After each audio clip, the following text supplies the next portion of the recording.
I do want to thank a number of people that were involved in putting this workshop together. So I can't take much credit at all, other than being smart enough to forward a question that we received from one of our local agencies to the right people, and then step back and stay out of the way.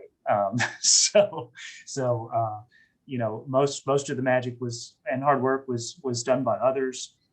And I want to make sure that I acknowledge everybody that was involved in that process. So just kind of running through the list, and please, if I've left anybody out, Bill, Karen, Jessica, Ali, anybody else out there, if I've left anybody out, please don't hesitate to chime in with the missing name. So started this with Jessica Rich in the Tennessee Division Office of FHWA, and you know, Jessica is somebody that I partner with frequently, and have known Jessica for years. She's a great partner there at FHWA, always does her best to help us out as we work with the local agencies. From there, Jessica put us in touch with Dick Albman at the FHWA Resource Center, who is joining us from the West Coast, and is you know, probably shaking off some cobwebs at 5:30 in the morning, unless he's a morning person, big time. And Amy Zhang with the FHWA Office of Safety. So thanks to both of you for making this workshop happen, you know, for putting us in touch with the right people, for authorizing the funding for this workshop. We appreciate that very much. From there, we started working with Bill Fitzgerald and Karen Boudlaw with KLS Engineering. They're the consultants who deliver this training and have developed the materials over the years. Bill's also retired from FHWA. So, you know, Bill is a wealth of knowledge, and I can't give him a proper introduction, but you know, I think you're really going to enjoy hearing from him today. And then last but not least in this process, you know, I have to thank Ali Hangul with the TDOT Roadway Design Division. You know, he's put a lot of time into preparation of materials, identifying resources, asking questions, you know, helping to clarify TDOT policy, identifying some of the issues that they've worked with over the years with local agencies as it relates to guardrail design and installation. So without all of those people, you know, this workshop wouldn't happen. You know, I just want to make sure it's clear that this is not a one-size-fits-all workshop, that, you know, if you were joining from Texas or California or New York, you'd hear exactly the same thing. That's not the case. This has been very much customized for Tennessee. And you know, for those of you joining from outside Tennessee, you may hear some things that aren't specific to your state, but I think overall, you know, the information is very relevant to everyone. But it is tailored for our state here in Tennessee. So with that, Bill, I'm ready to step out of the way. I will let you grab the screen here, and we'll sit back and listen while you share your knowledge with us today.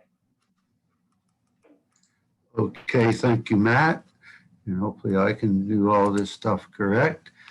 And hopefully you all are seeing our introductory slide. It should be in presentation mode in a minute with some of the names that Matt just mentioned. So good morning, everybody. And for the western part of the state, 7:30 is the time I don't normally see. So, and for Dick Album, that's at the end of the evening.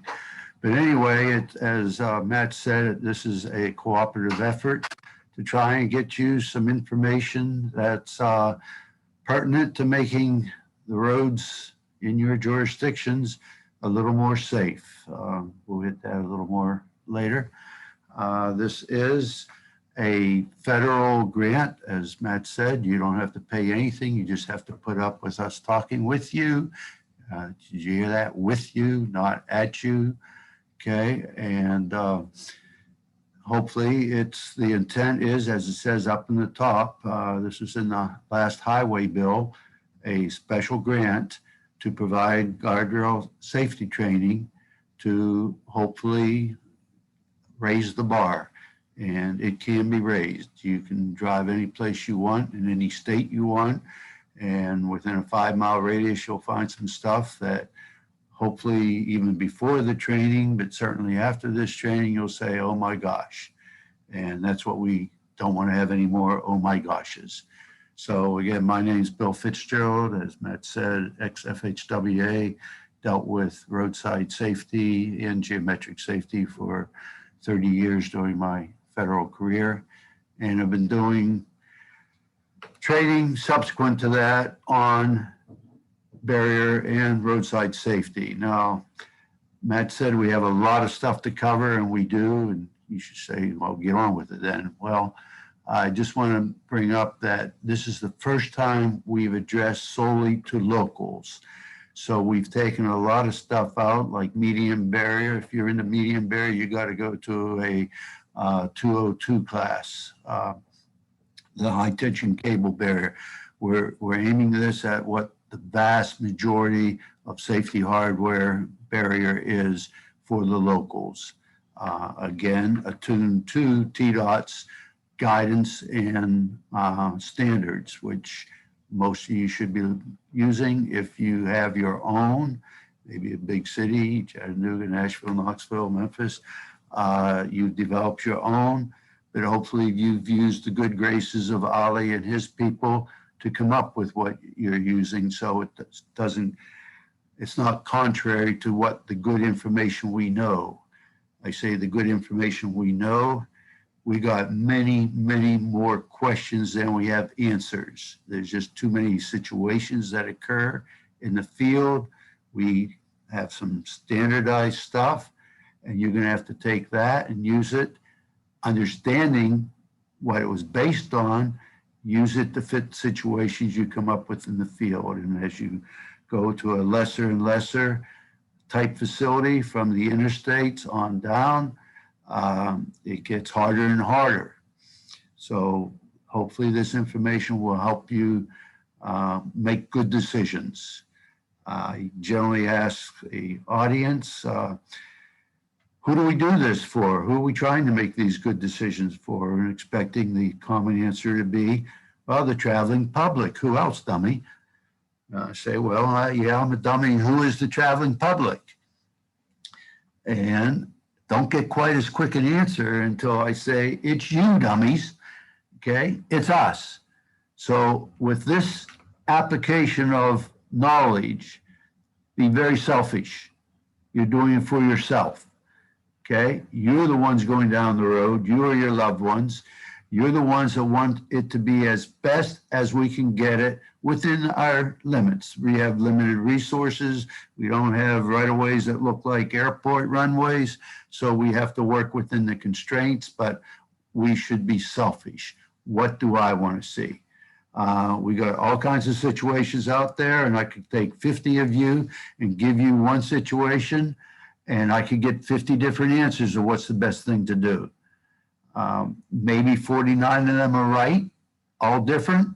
Maybe one of them is wrong. We want to get rid of the one wrong one. Okay, well, the one wrong one is if you ask, you make your presentation of what you say your answer is, and the other 49 say, what were you smoking? That's probably the wrong answer. So remember, do it for yourselves, for your loved ones. Okay. And so, as Matt had said, Amy has taken over the administration of this contract, providing the money, providing the guidance. Well, since it's coming from a Fed, we got to put in our disclaimer. Okay, so that's it. Read it in your handbook. Okay. The ground rules we generally set when we're doing this in person is be on time. We don't want people walking in. Well, now you can walk in whenever you want. I see we're up to 85. Don't know whether that's everybody, whatever. Participate. You get a lot more out of the class for anything by participating, asking a question. I didn't understand that. Can you please explain it another way? Whatever, okay? And we'll talk about participation in the virtual. Matt's always already hit on a little bit. Restrict sidebars. I don't care. Talk to your dog, whatever you want to do. Sing. That makes it better for you to receive the information we're trying to convey. And again, your cell phones can be anything. And I got to put mine way far away so you'll never hear it. And, okay, we're in the virtual world. Okay, so Matt has said if I ask a question, I will make it so it's either a yes or no answer. Okay, so would appreciate, as Matt requested, feedback just to see whether you're listening to me, whether it's some points getting through or not. And then again, as Matt said, if you got a particular question pertinent to the material we're talking about, please use the chat box and we will try to give you an answer. Now, sometime you may not like the answer because the answer is going to be, I don't know, we don't know. Haven't got there yet. One of those many, many situations that we don't have even a good answer to say, this is the best we can come up with. But we'll talk about it. And somebody over in, I'll use the TDOT districts, Region 4, may have the same question as Region 1, or the locality from Memphis, the same as locality in Knoxville, or anything else. So bring up the questions if you have it, okay? Not some esoterical thing that only happens once every century, like the floods, but don't be shy to ask questions. Now I have to comment on this. My boss was really concerned about you not asking any questions, me not coming up with questions. She had observed a virtual meeting where they had two presenters, and one would ask the other a question, well, what do you think about this? And the other one would ask or give a good answer. Well, that sounds like a neat idea. But when I said, well, can we do that? She says, I'm not paying for another trainer. So you may hear me ask myself a question. Now I'll make sure it's a softball and I can answer it. No, I'm just kidding. Please participate. You ask the questions, okay? So you'll get a lot more out of it.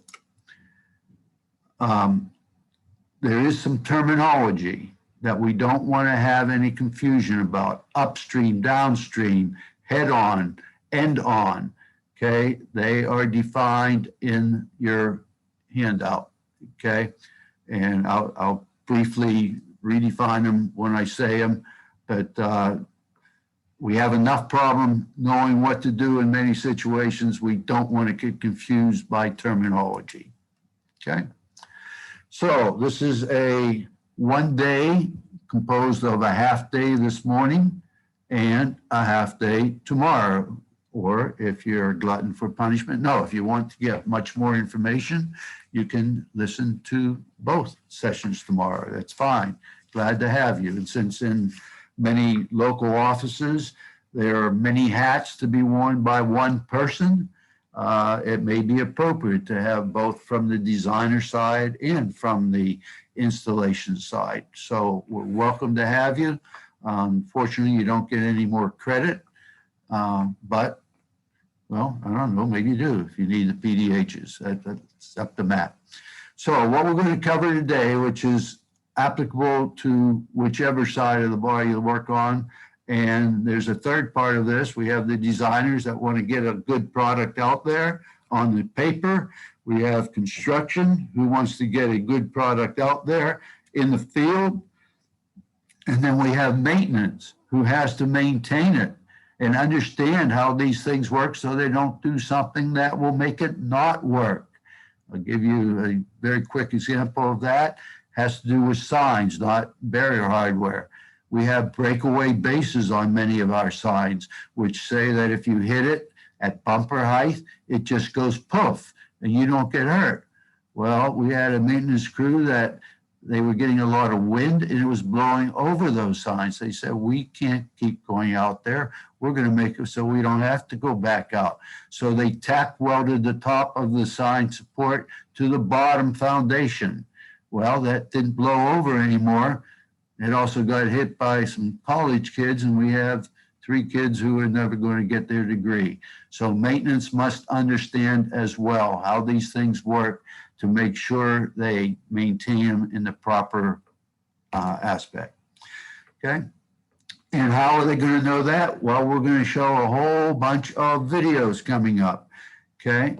And we're going to primarily only talk about guardrail. Okay, and then the aspects of guardrail. How do we end it? How do we change from guardrail if we have a bridge? I call the word here transition. You call it very simply a guardrail to bridge attachment. Okay, same thing. Okay, we'll talk about that. Then you're going to see in the testing, which is sessions 2 and 3 for the guardrail and for the terminals. They're all done at airports, an ideal situation, ideally built most of the time, okay? Not what we have in the field most of the time. So you have to understand how we have to try to make the field look as best we can as it was in the laboratory so that it has the best chance of working, okay? So that's what we're going to go through today, okay? Tomorrow in the morning, from 8:30 to noon, only 3.5 hours after I wear you out today, okay? We're going to have a situation, a presentation on situations that occur often enough that they've gone out and made designs, tested designs to fit that particular situation, okay? And we'll go over that. You're going to see we're going to do it both in the morning and the afternoon. It's a repeat because we couldn't fit it in today. And then for the designers, we got 3 big deficiencies in barrier application throughout the country. The first one, which is kind of gone by the wayside, but we're going to talk about it because you have it out there, is using the wrong type of terminal. And we'll talk about that. The second, in order for a terminal to work, regardless of the type you put out there, you have to have an earth pad. Okay, the proper grading. I call it grading. TDOT has earth pad. It needs to be correct in order for that system to work the way it did under the testing in the lab. Okay, and the third is this last 3 words in this top line, length of need. What is length of need? It's how much barrier we put out there, and specifically here, guardrail, in advance of where the hazard begins to adequately shield it for people coming down the road. So we are going to spend with the designers the rest of the afternoon going over how we apply this and then going through a workshop. So I would ask the designers tomorrow to please bring some kind of calculator so we can go through the numbers. In the afternoon, we are going to go again through the session on the special designs.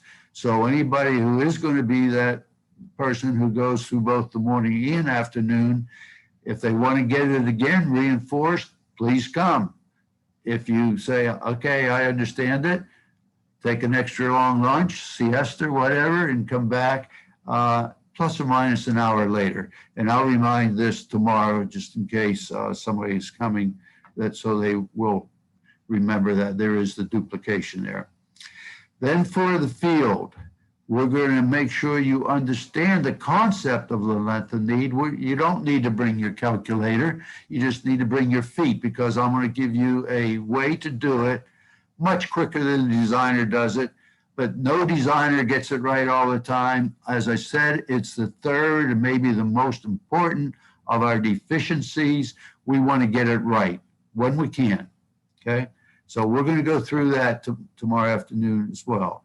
Then, since we're talking to people that are out in the field, whether you're inspectors, whether you are actual installers, you know, county putting stuff out there, whatever, stuff that we see around the country where things are done wrong, where it just has a very low likelihood of working, okay? And if we're aware of it, we can typically avoid it. So this is the big thing, talking about the bolts. How much torque do I put on a bolt? We won't be talking about that until we get to that second ending there tomorrow afternoon. And then just some things about maintenance. Maintenance of hardware that's been damaged is one of the hardest things. Do I or don't I? And we're going to go through some. If you're going to do it, in most cases, you try to do it as if you were putting in a new installation, but there are some variances to that as well. So that's going to be the objectives of the course of these 2 calendar days, maybe only 1 8-hour time frame total. So where do we get all this good information? Okay, since I'm talking to a bunch of local people too, you have your National Association of County Engineers, the NACE. For the DOTs, state DOTs, Okay, they have an association. You see at the bottom of that pamphlet there, AASHTO, ASHTO. You probably heard of it. If you haven't, American Association of State Highway and Transportation Officials, and they try to put out the best information for their members. And with respect to Roadside, they have this book here. It's, you see here, the date is 2011. Hopefully you can see that. The first one came out in 1989. So this is 4th edition, and the 5th edition is anytime, which means maybe in the next decade, but they're working on it hard, okay? This has the basics. It is very design oriented. It doesn't tell you about, it's a 5/8 inch bolt. It's a 5-inch long bolt. It gives you the basics that we know of design. And as I say, we're 9 years into it. We know more stuff. We are continually researching and learning stuff. Well, this is the national guidance, okay? But we're in Tennessee. And so TDOT has taken this national guidance and put it into their design guidelines. So in DG Chapter 5, in Section 2, we have the design criteria. Okay, so for your designers, this is where you go to if you're following TDOT's procedures. Okay, regardless of whether you're design or construction, you have to be aware of the standard roadway drawings. Okay, what is available to us? What do we want people to do in the field? How do we want them to do it right? Last revised March 31 of this year. Okay, and we're in the section safety design and guardrails. And I hope you all saw on the announcement that Matt put out that you may want to have them. As Matt said, when you see him on here, we tried to blow stuff up to make it clearer on the slides as well as in the handout presentation. But you probably should have, especially tomorrow for the construction, have your set, that specific set of the S standards, so that you can look at it if you need to, okay? And then if you're out in the field, you have this thing called the standard specs, as well as the SPs that are in the contract per se, but this is your standard material, okay? And as Matt said, if you're not from Tennessee, go ahead and ask the question. If I use a TDOT terminology and it's not what you understand, ask what it is.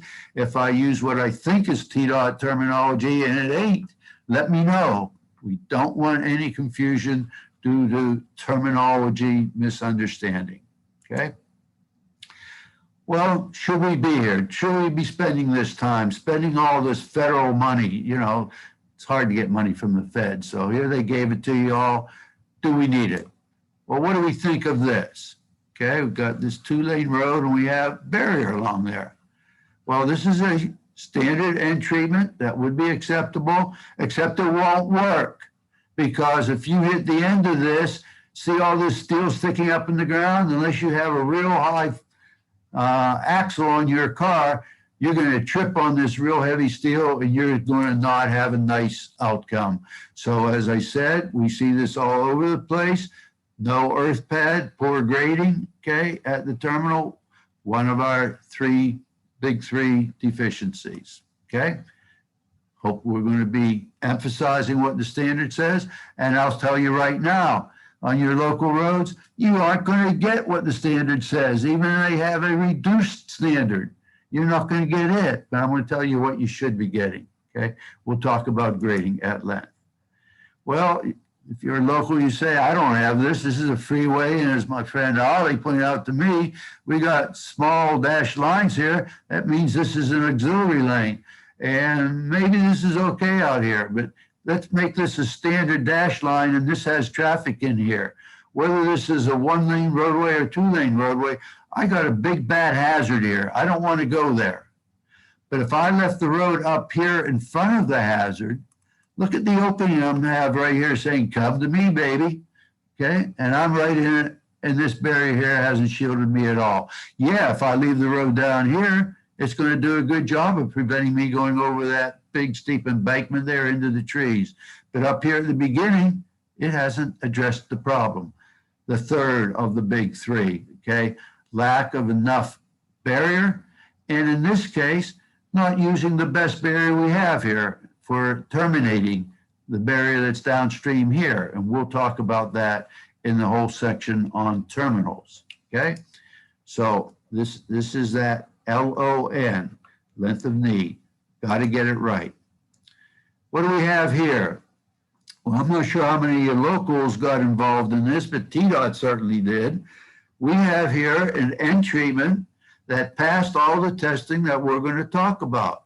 And it was accepted by the feds as a allowable piece of hardware to use on the national highway system. That's the only place the feds have jurisdiction, is 155,000 miles throughout the country that are designated of national importance. Probably very few, if any, of your local roads are on that system. But the Fed said this is okay, so it must be okay, okay? So it was the cheapest thing we could put out there, and they put it out. And what we found out, yeah, it passed the testing. It was not working well in the field, not to the expected performance. And so we have to keep an eye on this stuff. Hopefully we put it in right. This was installed correctly per the manual, okay? But what we find out, it's not performing well in the field. TDOT has spent a lot of money, more than what the people got back from the Colonial Pipeline, okay, on taking these things out so they wouldn't perform badly anymore.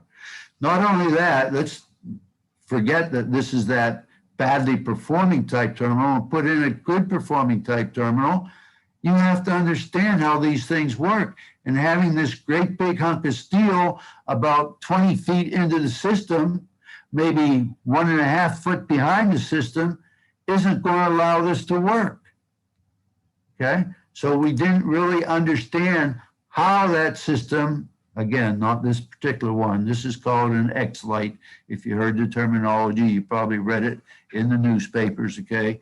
And as I said, TDOT took great efforts to get rid of this. But you have to understand how these work. So yes, we need the training because unfortunately, we see it throughout the country. Now, TDOT has done something, and I don't know whether you locals know about it before, but now you do. They said, you know, this guardrail stuff, it's really a niche, okay? And we have an inspector out there in the field. We have a designer in the office who maybe once a year, maybe once every 6 months, is dealing with guardrail. They're not going to remember all the nitty-gritty little details to make it work right. So we're going to get an elite cadre of people from design, from maintenance, from construction, and we're going to give them extra training. And we went through this a couple years ago, okay? And so TDOT has available, and they're available to you locals as well. And to know who they are, okay, you should know. If you didn't know, they are listed on page 3 of your participant workbook for the region that you're in. They are a resource. They're not experts. They don't deal with it all the time either. This is I don't really want to say side job, but it's extra work that they have willingly accepted. Well, maybe not willingly. They have been appointed to, okay? And they have this extra training. And if they don't have the answers, they know who to go to get the answers, if there is an answer, or to come up with the best solution, okay? So make use of them. Okay, getting into the formal sessions. That was just all introductory. Session 1, we're going to see some numbers to show whether or not we really have a roadside, off the road, safety problem in Tennessee and nationally. Okay, and then we're going to talk, after we see that we do, about what we would like to see alongside the road beyond the edge stripe, so that in case somebody would leave the road, what they would encounter. And I generally hear ask, how many people admit they've ever left the road unintentionally, the traveled way? And I get a few honest people, and most of the people don't. Then I say, well, how many people have got on an interstate and gone down the interstate and all of a sudden are hearing boom, boom, boom, boom, boom. Okay. And I get a lot more answers of positive saying, yeah, I've done that. And not just to get that good feeling, but inadvertently leaving their travel lane. Well, that's a departure. Okay. Luckily, we have this very good design called the rumble strip that alerted us we had left. And we said, hey, we're better get back on the road. Well, people leave the roadway, bottom line, okay, the traveled way. And we would like to see a clear zone. We'll define that and define how much we would like to see. Well, we're not going to get that clear zone on many projects, and the lower it goes, the more local it is, the less likely you're going to be getting the numbers I'm going to show you. And we're going to have stuff alongside the road. You're going to say, oh my gosh, if I get there, I'm a dead person. And so we're going to talk about when it's appropriate to put out barrier. What are the guidelines? Because just because I don't like it, we're not going to necessarily put something out there. We're going to go through and we'll talk about this, okay? So you're going to see this slide again and again because it re-emphasizes the point that barrier itself is a hazard. But we put it out to reduce the severity of a roadway encroachment. That there's something else out there, such as these big bridge piers here, that would be much worse, not than this here, because we don't want this to be the performance, but then hitting the side of this barrier and being smoothly redirected, as you'll see in the videos, okay? So this is always our number one rule. If the barrier doesn't make it safer, lessens the severity, lessens the likelihood, we're not going to put it out because it's a hazard itself and it's going to be closer to the roadway. Okay. So again, you'll see it again. You'll hear me say it again. Okay. So for this session, we're going to put some numbers on the roadside safety concerns in Tennessee, the problems. Okay. Define the clear zone and go through this hard decision, put out barrier or not. So here's just numbers thrown at you. You can look at it later. My boss tells me I talk about this too much. But look at the things that are happening for the single vehicle crashes. We're getting rollovers. That may be going down a steep 2-to-1 embankment. That may be over a nice 10-to-1 grading. Okay? It can happen anywhere, and it happens a lot, as you can see here, 41% of the time in Tennessee. Then we have those things that make the roads look pretty, called trees. Sometimes they're blossoming, okay? And you can see that that's about a quarter of all fatalities nationwide. Are we going to go out and shield every tree? No, we don't. We make a decision, okay? Is that tree bad enough with the likelihood of being hit? If you hit it, it's going to be bad. It's certainly more severe than hitting a W-beam. Okay, but if we shielded every tree, we'd probably have guardrail running from one end of the state to the other on every road. So we're going to be making that hard decision to shield or not. Then look up, well, we have utility poles, and you probably have a bunch of them well close to the roadway. But look up here. We got the barrier, that thing that we're putting out there to be a safety product, and it's causing fatalities, okay? 34. In the particular year that we have here. And the ends, okay, the terminals. This is what we want to be concentrating on, that when we put it out there, we do it right, and we put it out there to avoid having the fatalities on others if it's reasonable to do so, okay? So I think bottom line here, yes, we have a problem. If you don't like pie charts, okay, by the way, this used to be a terrible number before we're up to 600,000 fatalities related to COVID. But before, this was really bad. It's still really bad, okay? You divide 37,000 by 365, that's 100 people a day, okay? Which before COVID was a very substantial amount to talk about. It still is, especially if it was you, then somebody else is talking about it, okay? If you don't like the pie chart, I give you a bar chart, okay? So on the grayish black line, we have the total fatalities. For the blue line, okay, I don't think it makes it any nicer being blue. It's still a fatality, but you can see we're somewhere around almost 60%. And it's been pretty consistent for the 4 years, 5 years that I have shown here, okay? Our intent is to lower this, get it down, that if you do leave the roadway, and it will happen, and that's not part of this class, but that is the number one intent, is to keep people on the road. That's why we have rumble strips. That's why you have in your newer cars the beep, beep, beeps when you go across a solid line, okay? But if somebody does get out there on the roadside, we want to make it as safe as practical. Well, where do these crashes occur? Any place. So I've got a little video here showing you just some crashes. Well, that was a quick video. Let's go back and start it from the beginning. Okay. So here we have a high type road, and we have some people who can leave that road. Why? Who knows? Here we have a truck that says, hey, that barrier looks nice, let me mow it down. And he mowed it down. Wasn't very good result. Okay. Here we have another person who says, I'm going to hit it 90 degrees. Well, it contained them on the roadway. It saved them from going into all those trees. And nobody else got hurt. Here's another truck driver heard about the first one and said, oh, but it works. And there you can see it does. But Guardrail itself is not designed for trucks. Okay, we'll talk about that. Well, that was good conditions. These are high type roads. Let's put some water on them. Let's put some black ice on them. Who knows what's going to happen, okay? So people are going to leave the road, and we just don't have the videos for the small 2-lane roads. Here we have a real nice, big, wide median to stop people from going across, but somebody just did. Luckily, he didn't hit anybody, but this motorcyclist here is probably saying, what the hell just happened there, okay? But it can happen anywhere.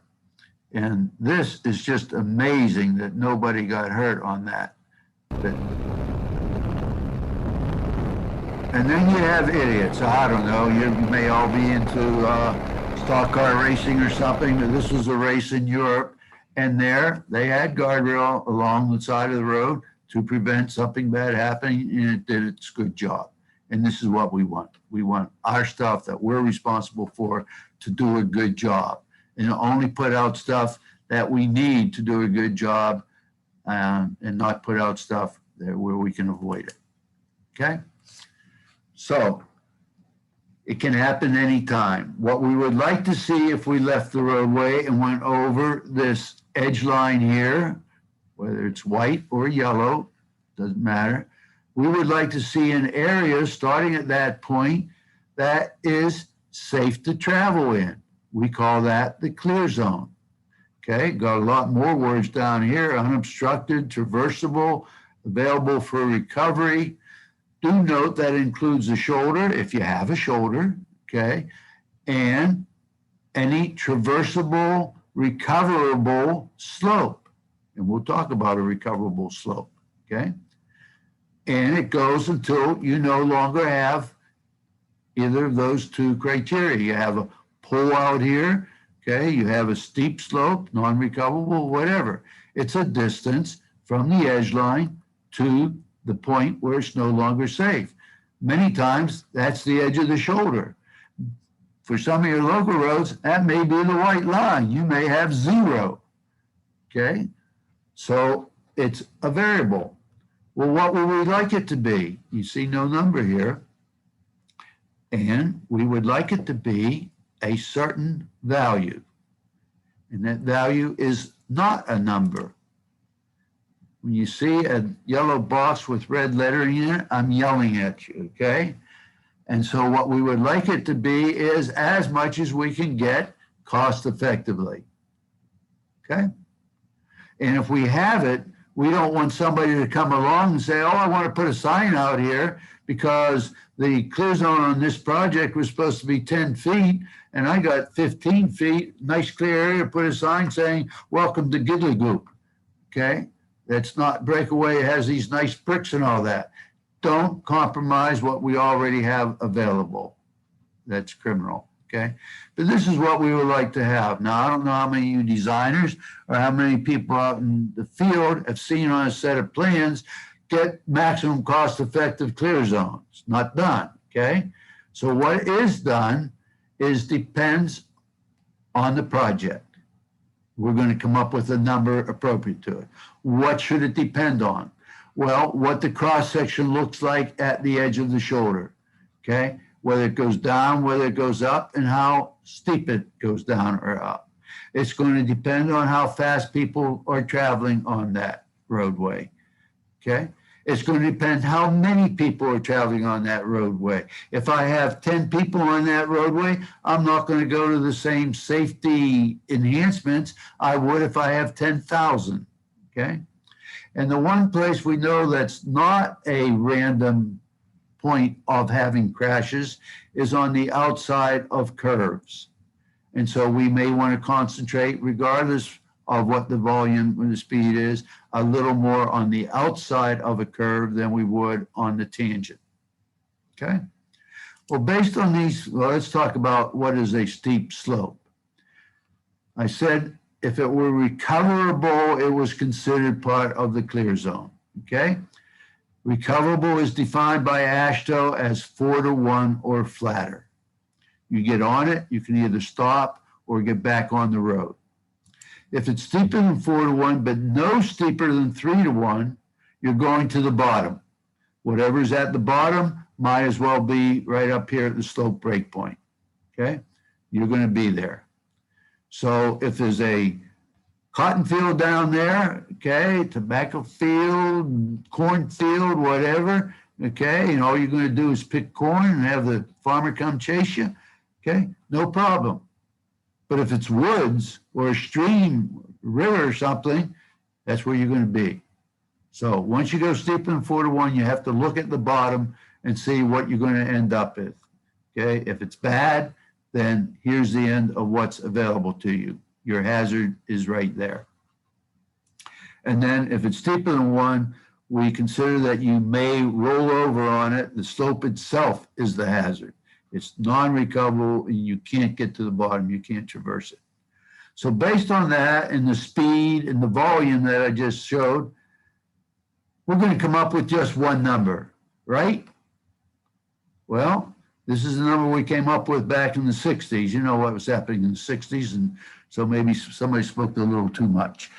This is not our answer. We're not going to put 30 feet out of clear zone on every road because you can't afford it on a local road. And it's not appropriate necessarily. If we could, we're going to get the maximum we can cost effectively.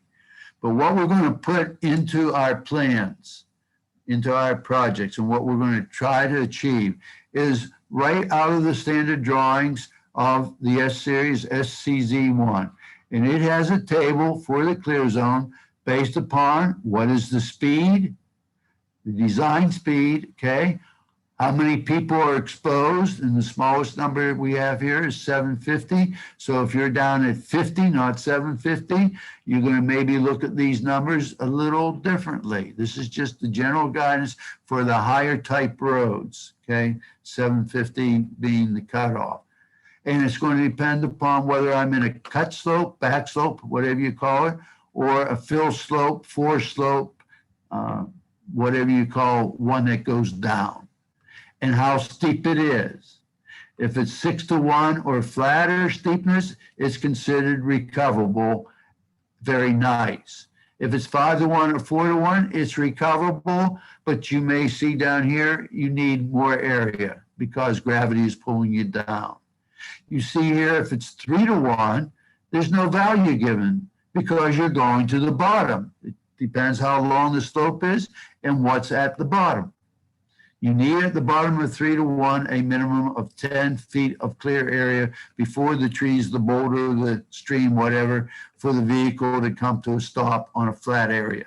If you don't have that, less than 10 feet, then again, your clear zone ends at the top of the 3-to-1 slope. When we have a back slope, gravity helps us. So we have the same breakdown here, and you can see down farther down, if I got a 4-to-1 slope, I need less amount of clear zone. and I have a value on a 3-to-1, I can drive on a 3-to-1, and I'm going to need even less because gravity is helping me. So I have a value when it's a 3-to-1 cut slope. Okay, so this is what goes in the plans. Okay, or not maybe on the plans, but in the design file to try and achieve on a project. That being said, most of your local roads, you're not going to achieve it, but you better document as to clear zone. The value that would come from the TDOT standard that I'm following is 20 feet. There's no way in hell I can get that. I am lucky to get 5 feet. That is what I'm going to provide. And if I can't get it, I may put out barrier. I told you you're going to see it again, okay? But I'm only going to put out barrier if what I would get into is much worse and I have a high likelihood of getting into it, meaning either I have plenty of exposure or it's close enough to the roadway that I can probably get to it. So again, now it's not just me that I like this photo, okay? I can go to chapter 5 of the design guide, and I have right at the beginning of chapter 5, and the 200 series is what talks about the roadside. And right there, when we start talking about barriers, it says very big, I put the underline in there, it needs to be less serious than hitting the object or getting into what we don't want to get to, okay? So TDOT reemphasizes it. Then TDOT gives some guidance of what kind of things are we worried about out there? Common things we see all the time. We got a bridge. Well, the end of a bridge is bad, but we may not shield it if it doesn't warrant it from exposure, the risk. You have to evaluate the risk. We have a box culvert out there. Bad to go over it. Maybe it's sticking up above the ground. You're going to evaluate the risk. It'd be bad to hit. What's the likelihood of it getting hit? We're going to talk about non-traversable slopes. What constitutes a non-traversable slope that we should protect, okay? And then I'm going to give you the list that TDOT has for obstacles that we typically have out there. Big sign, overhead sign support, bridge piers, whatever, okay? And then we won't talk about the freeways because that's not for the locals, and we're not going to talk about the exceptions. Once we identify something we don't like along the roadside, we don't say, okay, we put in barrier. We go through this list here. Very, very important. Can we get rid of it? Number one, if there's no obstacle, I don't need to worry about it. I won't hit it. So can I remove it? Okay. Second, we're going to look at the exposure. If I can't remove it, can I get it farther away so it's less likely to get hit? Okay. And just because you move it outside the clear zone doesn't make it safe. There's nothing magic about the numbers in that chart. It's we needed to have a value to set. You may consider sometimes shielding stuff that is actually beyond the clear zone. But if you're putting in a bridge pier, you're not going to move it 50 feet away. You're going to look at your number and probably get it that far away. Okay. For stuff like the culvert, I can have, if it's a small pipe culvert, 30-inch, 36-inch, I have a safety treatment to put on the end of it that's no longer a hazard. If I have a slope that I consider a obstacle, okay, a severe slope, if I flatten it out, okay, if I have that cornfield at the bottom, I'll make it 3-to-1. Now I'm not worried about the vehicle rolling over. If it's not a cornfield, but something bad, can I make it a 4-to-1?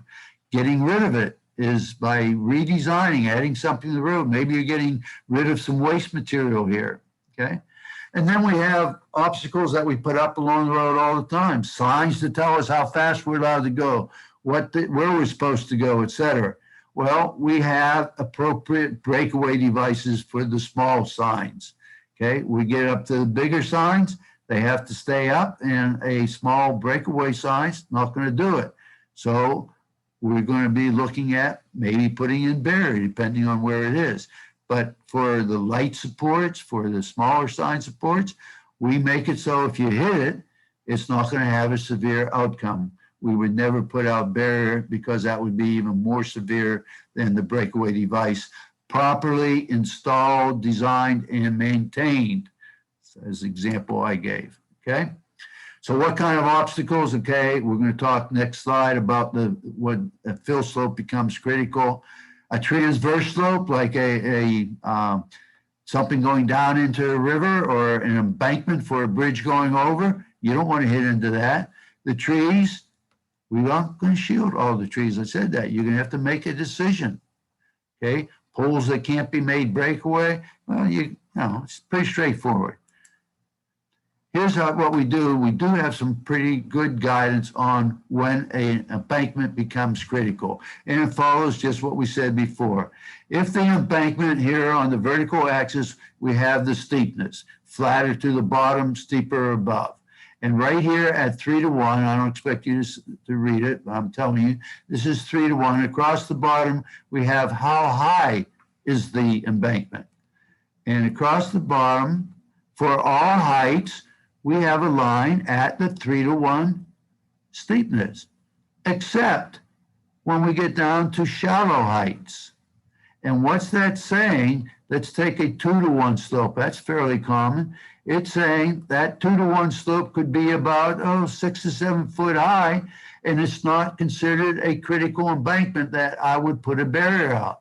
Why? Because somebody made a determination, this has been accepted nationally, that going over a 6 foot high 2:1 slope is no worse. It's still a hazard, but it's not any worse than going and hitting barrier, which costs us money and has to be maintained.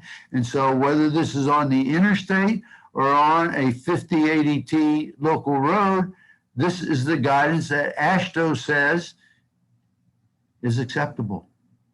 What you don't see in here is maybe on the interstate, 6 foot high, and you got 70,000 people on that interstate, you're going to evaluate the risk and say, hey, even though this is the guidance, I'm still going to put barrier in there, okay? Because I don't have any factor in here for the volume or how long it is. Maybe it's only 100 foot long, and then it's back to acceptable down here. So this is just the guidance, okay? Well, here we have something that, well, is this inside the clear zone? Well, let's say it is. Let's say it was 28 feet and the clear zone on this project was 30 feet. So it would, inside the clear zone would be pretty bad to hit. So I'm putting out barrier. You think this barrier is a good design? What about somebody, how lucky you think it is somebody coming down here and turning like that guy in the video did about 90 degrees to go at this? Most likely, if any of you have left the roadway and admit it, you probably left at 2, 3, 4, 5 degrees. That means if you leave back here at that small amount, you're going to get behind the barrier. This is inadequate length of need. They didn't understand it. Good installation, maybe, but it should have been back here to intercept the person who was heading towards the pier. Probably not going to shield that pier. That's far away. Still real bad to hit it, but the risk analysis would say not likely to get hit. What about this? Much more likely on a local road. Okay, we got the culvert or the bridge right adjacent to a side road coming in. What do we do here? Well, I guarantee you this sign here made it no softer if I go right through it and hit that concrete. But what is my risk? Maybe the person who put this out, rather than just leaving it there, that's not very good. They called attention to it. They put a hazard marker out there and say, there's something bad here. But maybe there's enough traffic on this road. Maybe there's 1,000 people on this road that we're going to look for another alternative to make it better so that if I do come at this, I have a barrier shielding me. And I'm going to show you something that we can apply in similar situations. But you can see this is a public road. There's a stop sign. So we have right-of-way going down here. So if it's a driveway, we have no right-of-way. We have this, well, we don't have a good treatment. So that's a good, that's a kudo for putting it out if it's appropriate. That risk analysis needs to be made. And that brings us to the end of the first session, which we put some numbers on the problem in Tennessee, talked about what a clear zone is, and talked about the very hard decision to put barrier out or not. And it's only after we go through the first four, excuse me, not the first four, those four alternatives to eliminate the need for the barrier.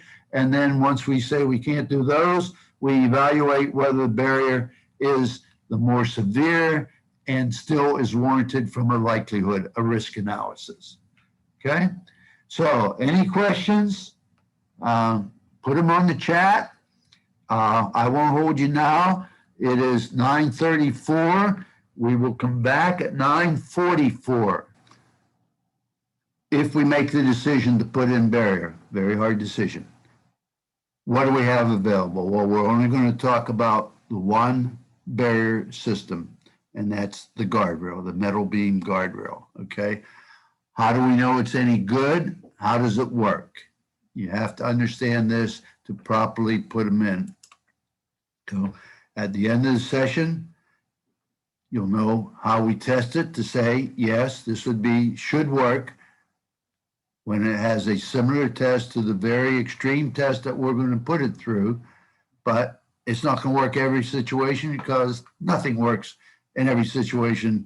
Even out of the lab, probably it wouldn't work in every situation. But if you understand how we tested it and you see from the testing how it functions, you'll have a good idea of what we need to have in place so we have the best likelihood of a good outcome. And then we're going to talk about transition. Again, I said you typically call it and the most common one is going from a W-beam guardrail to bridge rail. It's going from a softer system to a harder system, okay? May not be a bridge rail, it could be a abutment wall, whatever. And for other systems, like if you see the cable system on the T-Dot freeway, it's got to have a transition if it's tying to something. But anyway, for us, we're going to talk about the guardrail to bridge rail. Okay, so if we're going to test these, how are we going to test them? Well, back about the 1990s, they put together a report that they published. It was a research report. If you see NCHRP here, National Cooperative Highway Research Project. The report number 350, these people do research on problems that affect our highway, okay? Maybe on retaining walls, whatever, okay? But they did one for how to test safety hardware. And it was published in '93, and so you may have heard the term 350 report. That's this.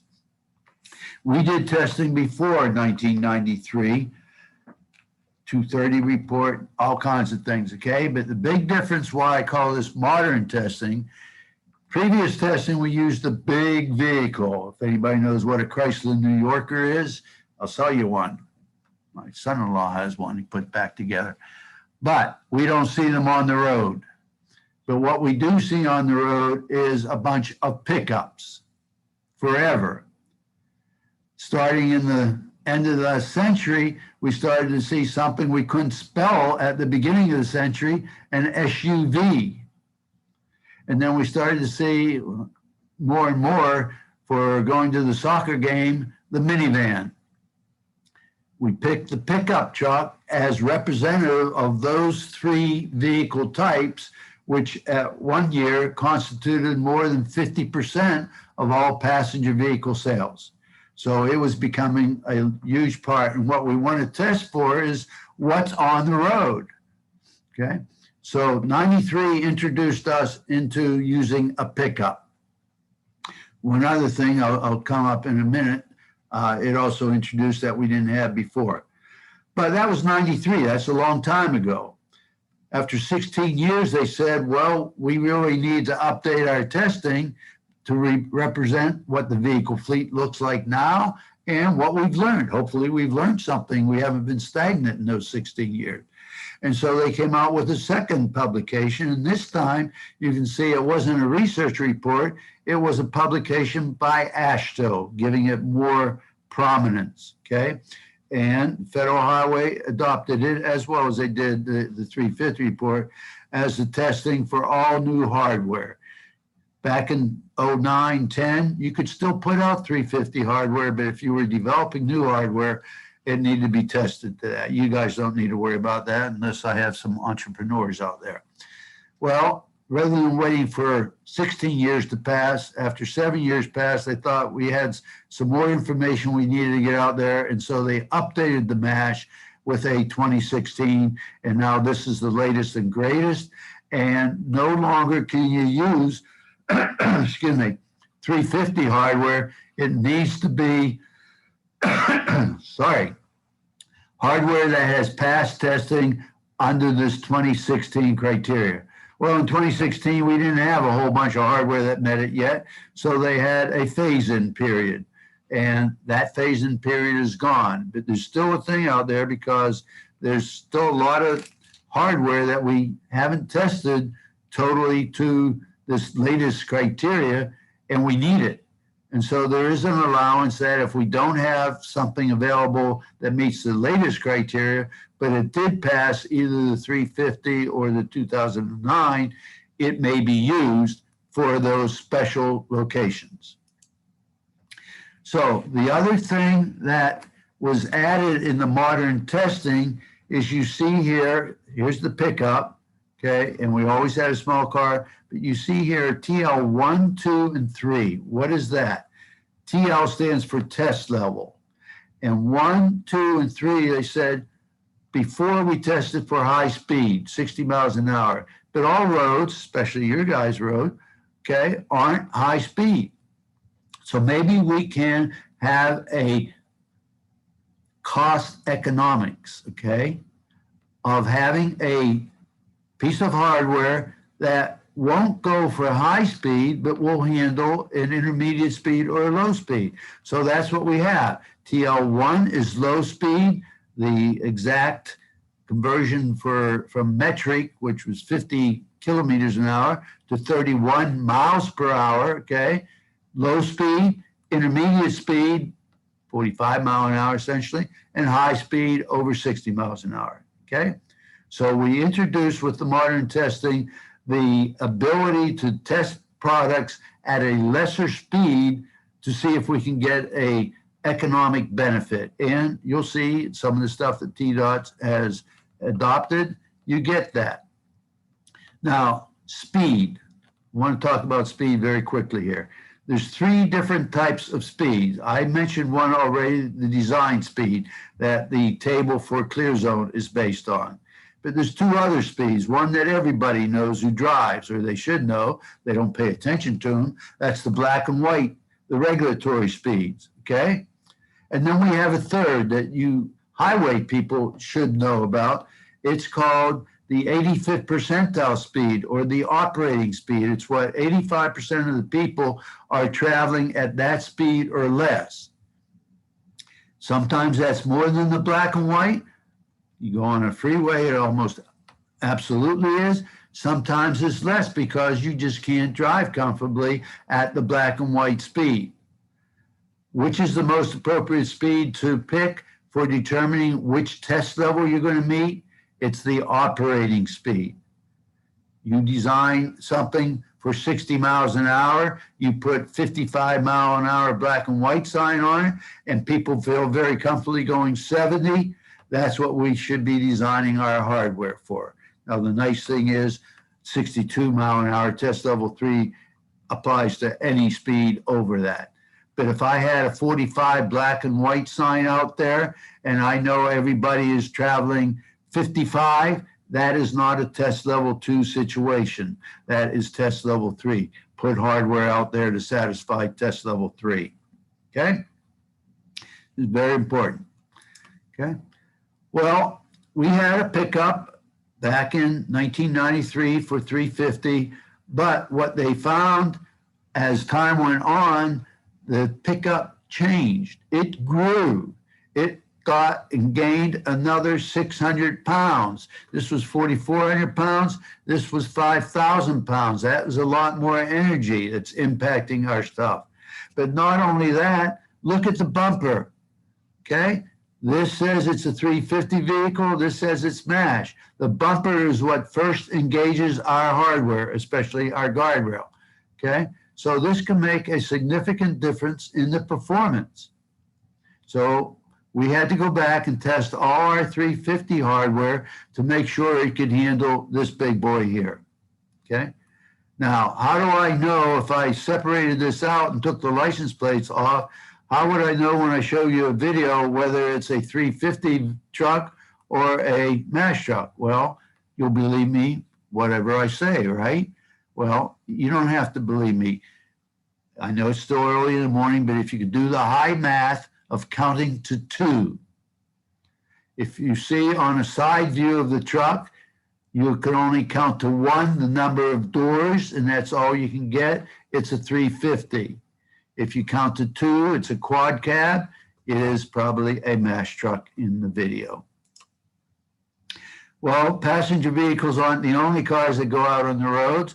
Probably what you're designing most for on your local roads, but just in case you had a big truck volume, we have 3 more test levels, and these 4, 5, and 6 only pertain to the type of truck. It's a box truck, an 18-wheeler, or an 18-wheeler where the trailer is a fluid, okay, a tanker. And you can see these are tested at actually a lower impact angle. If you caught it said 25 degrees on the passenger vehicles. On the trucks, it's only 15, and it's a lower speed. It used to be 50 mile an hour for all 3, but they had to raise the box truck up to 56. Okay, so we have designs for, excuse me, you didn't catch it. Here, I'll show you, it's 25 degrees. Well, it said 25 degrees, okay? So you can read it from the narration before, or you can see it in a picture here. We're gonna hit these barriers at 25 degrees. Why 25 degrees? Why not? I showed you a video of a 90-degree hit. People can hit it at 90 degrees, okay? What they came up with was the worst practical situation. We're not going to design these for 90-degree hits. It would be just cost prohibitive, okay? And probably not very safe, okay?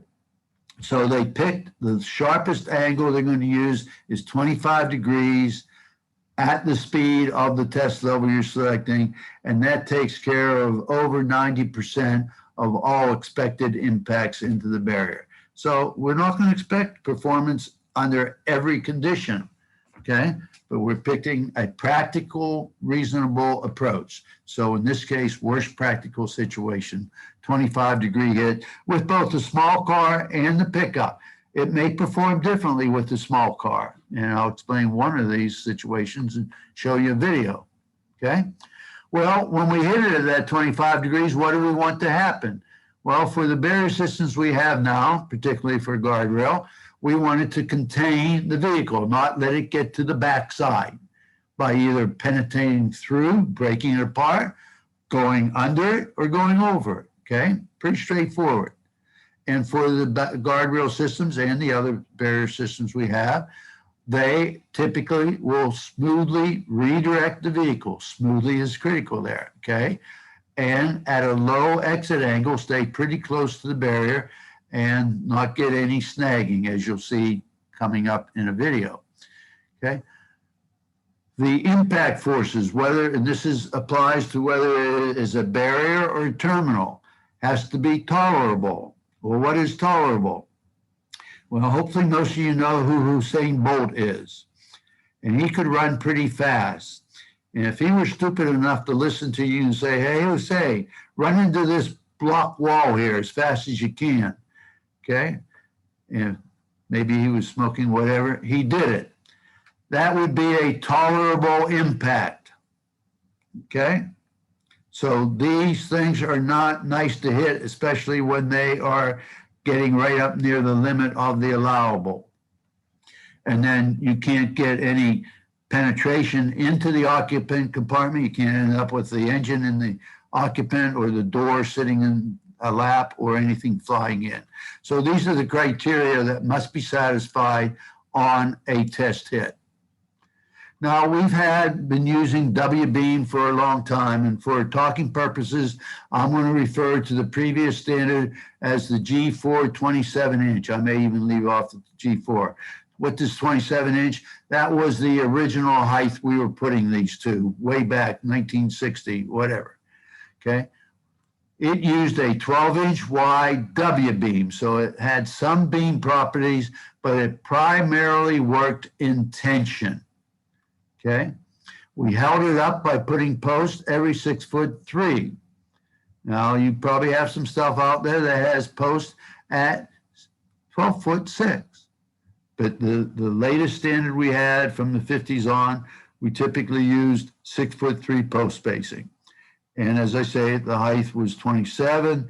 Then when we went to metric, we made it 27 3/4. Well, we made it 550 millimeters. However, you know, it has different variations from 27 on up. We had to hold the post, the rail onto the post, and typically we used either a 12-foot long sticker rail or 25. Now that's not the total length, that's from the holes where I would attach to the post. And we had, let's talk about 12-foot long segments. We would have a splice every 12 feet, and that's where we put a bolt through the center hole and attach the rail to the post, to the block out, to the post, okay? And we have an option of whether we use a steel post or a wood post, okay? And some states only use steel, some states only use wood. We'll see how that's effective. And then we had this thing called a block out, okay? Which many years ago, in the next video, you're going to see we had a steel block out. That didn't work too well, as you'll see. And so now we have only the wood or plastic. Well, what's the block out supposed to do? Well, this is where we talk about how do these things function. If I have a vehicle, the pickup, the harder one to satisfy, leaving the road and approaching this at some angle, let's talk about the worst, 25 degrees, at impact, the bumper is going to strike the rail, okay? It's going to push that system back. If it's a steel system, it's going to push, well, either steel or wood, it's going to push the post back a little bit, crushing the material back here. You see the cursor in the lower right, crushing the material behind the post, and that absorbs some energy, which puts less stress in the rail itself because some energy has been absorbed. But then the rest of the redirection capability is developed by the tension in this rail element. But as I push the rail element back, the rail is pretty soon going to be right over the top of the post that's still in the ground. And what can happen there is the wheel of the vehicle can snag on that post bottom at ground line.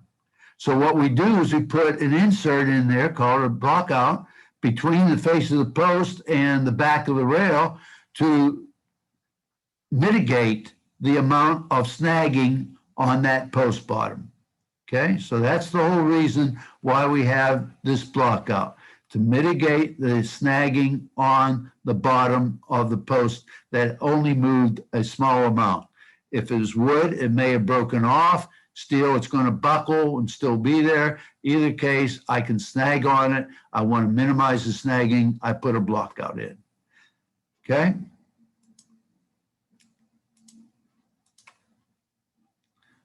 Okay. The old 27-inch, okay, needs to be raised to 28-inch for a TL3 condition, a high-speed condition, if we are not replacing. This is only for when we have it out there and we're allowing it to remain. We want it to be 28 inches high. And I'm going to show you a standard on how you do that and why it's allowed. Okay. So here's the pre-1993 steel post, steel block out with that 12-inch deep beam. Okay. This is a 350 test done back in 93, okay, 25 degrees, 62 miles an hour, okay? We're going to hit it, and it's supposed to push back and get smoothly redirected.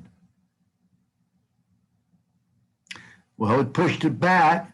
It did not get smoothly redirected because the front wheel snagged on the post. Not this post, because I still have the block out here providing that offset that minimized the snagging here.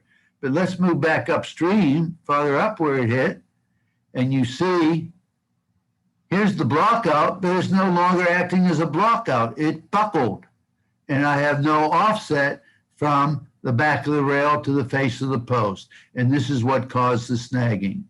So it was a quick and simple fix. You just put it in a block out that would not buckle. And that was the wood, the first one they used. And then they came up with the composite blocks to be cheaper and whatever, easier to use. So this system wasn't allowed since 1993. And if you're out there fixing it and you have steel blocks on it, you maybe want to take them off if it's a high-speed road, okay? We'll see something if it's low-speed road, how you may not have to do that. Okay? So it failed on the 60-mile-an-hour test. Well, we went to a little higher and we went to the different block out here. You can see it's a wood post with a wood block. So this should be good. And now we're going to test for MASH, 25 degrees, 62 miles an hour.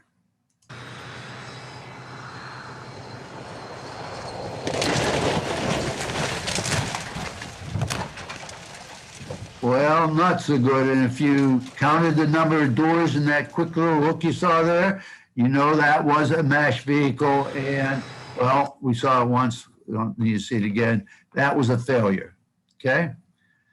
Well, that made us think, what about the steel post? What if I had a steel post? Would that work? So here's a steel post with a solid, non-crushable block out, and we're not seeing it rip apart. We're seeing relatively smooth redirection. Remember, this is 27 5/8 inch high, and that worked. But let's look here. Look once the dust settles right here. I got a rip halfway through my rail. I was right at the limit of my capability there. This is in the tension now, okay? So this is not going to work for much more than a bicycle now until it's repaired. And maybe if I ran it again, I could have the same result as I had with the wood post. So do I have something better? This is only 27 5/8 inch high. Remember how much higher that bumper height was, okay? And remember that at every splice, I have 8 bolts at a splice, but I have 9 bolts at a splice on the post to hold the rail onto the post. And that 9th bolt, in order for this to work, when the bumper hits the rail and starts pushing it back, the post, let's say it's a steel post, is going to push back a little bit and then buckle and rotate down. If that rail stayed connected to the post, it's going to go down also, and the vehicle will go right over. So how this function is, the rail is supposed to separate from the post and stay attached to the vehicle and provide the redirection. Well, if I have a bolt going through a splice and I want that rail to separate, that bolt needs to pull through 2 pieces of metal at the splice, okay? That's a little harder. As well as that rail is under high tension, and pulling that bolt through there puts that rail into a stress concentration at the point of where the bolt head's trying to pull through. And I don't have, so I'm already at the weakest point because I have 8 other holes there for the splice bolts, and that just makes that system a little weaker. So how can I make it stronger? Very simple. Take that post that's at the splice and move it 3 foot away so that now my splice is always off of my post. I don't have a 9th bolt at a splice. And that's all they did with the new system, okay? They raised it up, so now it's better match for that higher bumper, and they made it stronger by putting that splice off of the post at mid-span, okay? I still going to put the post every 6'3". I still can either use wood or steel. They tested the wood at this configuration and it worked fine. And I still have a block out so I don't get the snagging, okay? So this is my new standard. All the new stuff that goes in should be built to this standard. It's no more expensive. It's exactly the same hardware. It's a 6-foot long post, okay? It's just not as far in the ground. That makes it easier. They should give us money back. They don't need to drive the post as far. It's the same 8-inch block, okay? In the same foot number of posts, okay? How does it work? Let's see. The same hit that we saw rip so badly before. Here we have the MGS system, okay, the 31. Whoops, sorry, that's not what you're supposed to see. We're going forward much too fast. Okay, so here is the 62-mile-an-hour pickup, 25 degrees. You see the rail stays engaged with the vehicle. The posts just bend over, and I get very nice, smooth redirection. That's even slower than me running into a wall is the occupant impact forces. And that's pretty slow. It's almost stationary. Much better. There's no rip in the rail here. The tension's been much reduced, okay? So much better performance, and that's why that's our new standard. But stop. People were worried if I pick it up to 31 inches, what about my small car? Can that get underneath that rail and snag? So they ran it at 32 inches, which is generally the tolerance of installation, plus or minus 1 inch. They ran it at 32 inches with the small car, 25 degrees at 62 miles an hour. And now we'll let them continue on.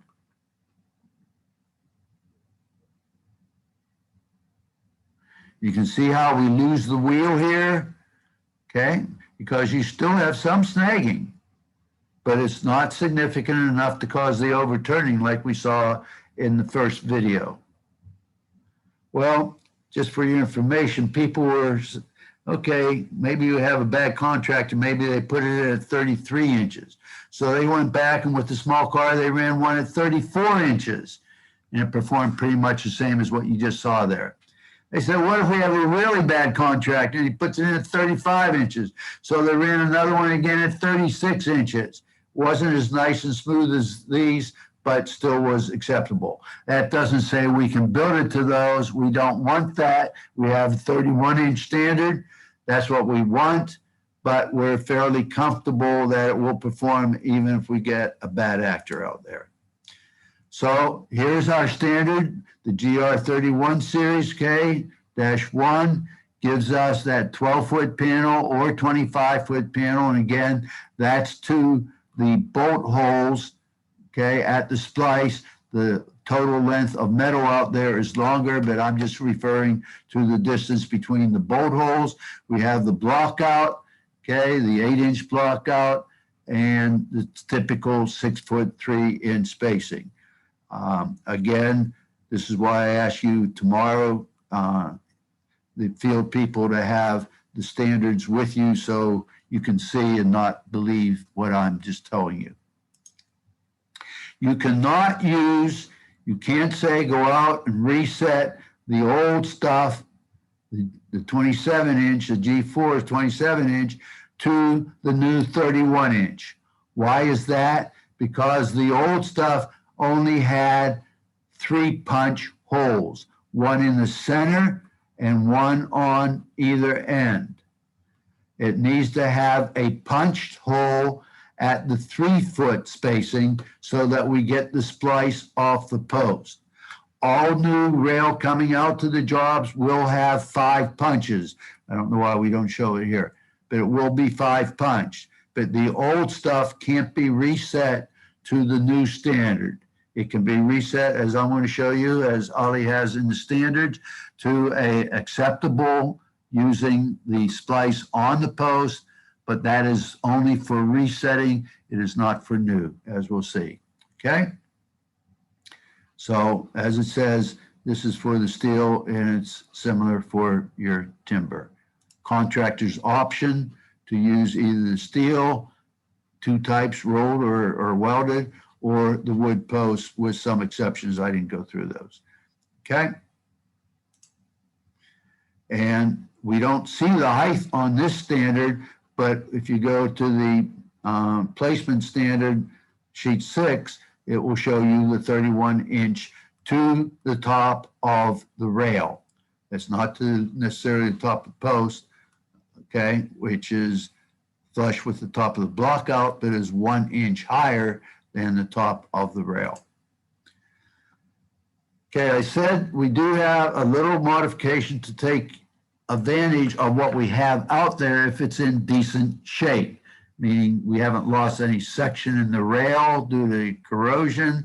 The wood posts, if it's wood posts, they're in good shape. Steel posts, they're in good shape. Okay, they went back out and said, if I have a lower speed, test level 2, 44 miles an hour to be exact, okay, will it work if I don't have even my full height? I've come along and I've put on a 2-inch overlay, put it out there 27 inch, I put a 2-inch overlay. Will that work because it's such less energy because of the less speed? And they tested, as the test report is noted, okay, on the standard, that at 25 inches to the top of the rail, it satisfactorily performed to test level 2. This is very important to you locals, but again, test level 2 based on operating speed, not on the posted speed. Okay, blew up to 25.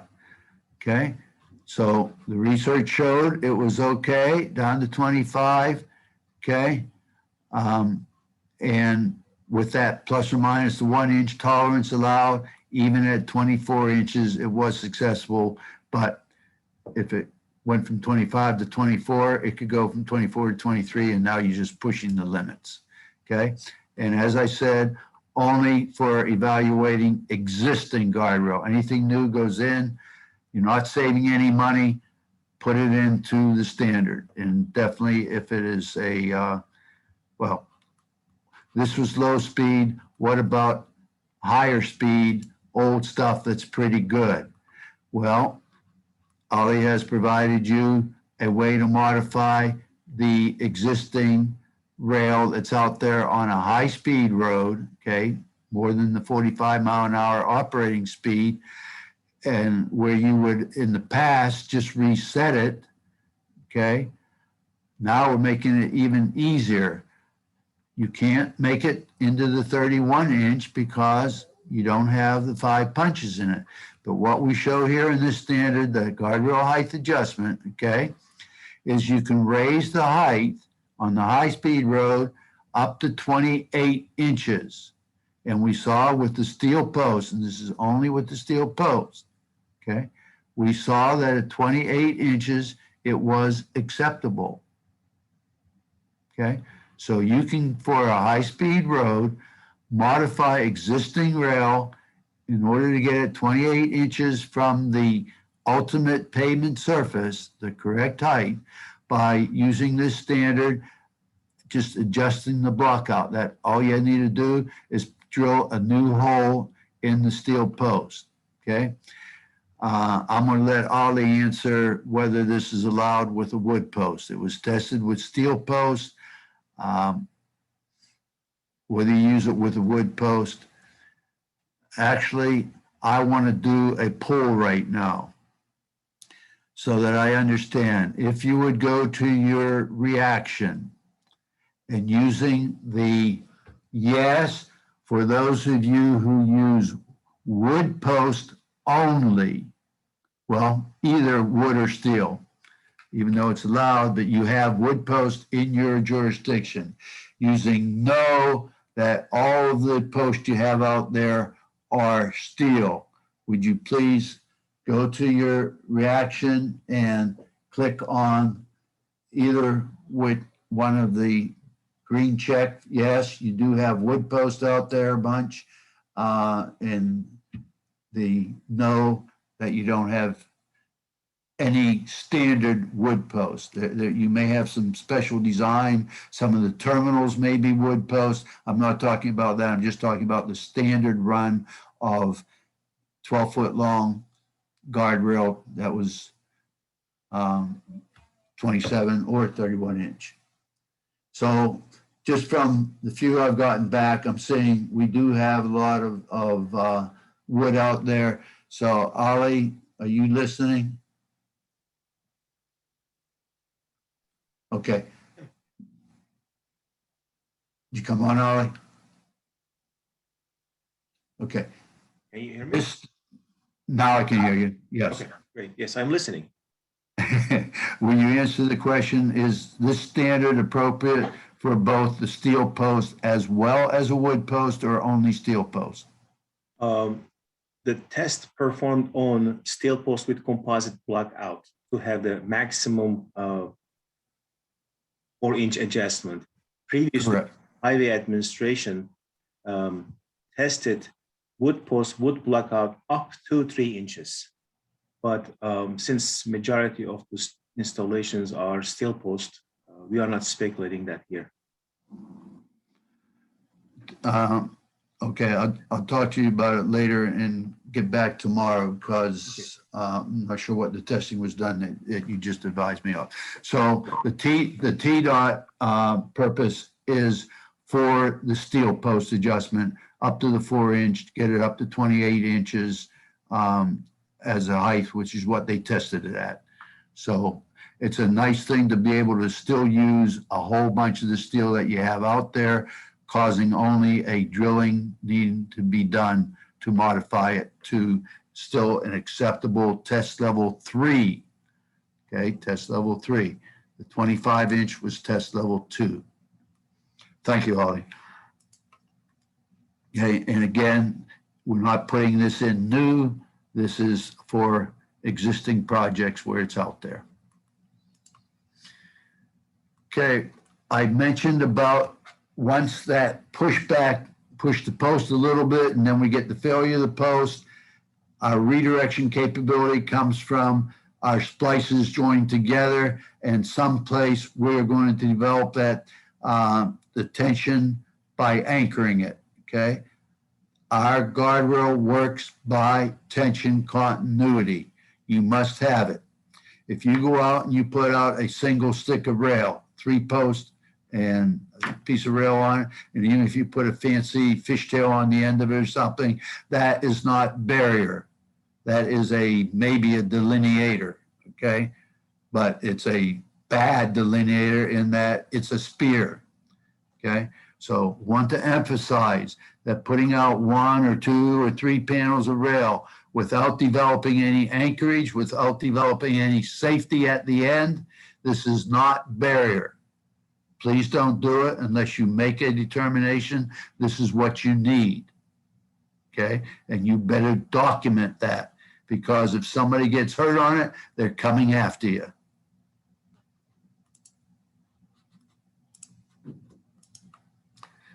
I wanted to have even a worse example than this, but if you just assume this doesn't go on, we had 1 panel here that's doing nothing except making a spear.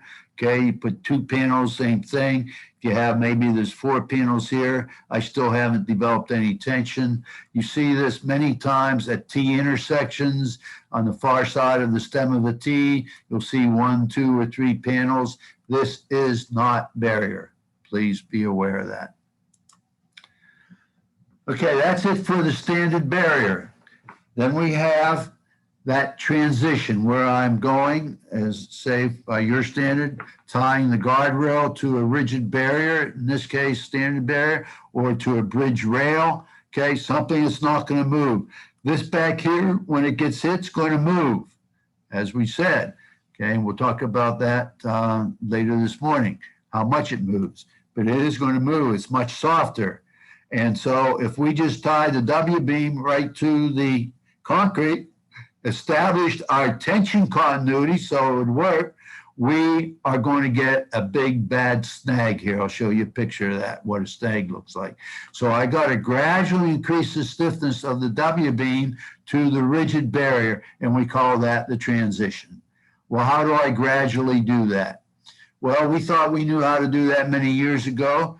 We had 6-foot spaced rail. We said, we're going to double the post. We're going to go down to 3-foot spaced rail, okay? And we'll tie and make our tension continuity. So this is standard. We had the cable there to anchor it, to develop tension. Here we have 25 feet of 3-foot spaced rail. And here we see that Chrysler New Yorker hitting it, and you see how smoothly it's redirected, okay? Do not leave out there, even on a low speed, please.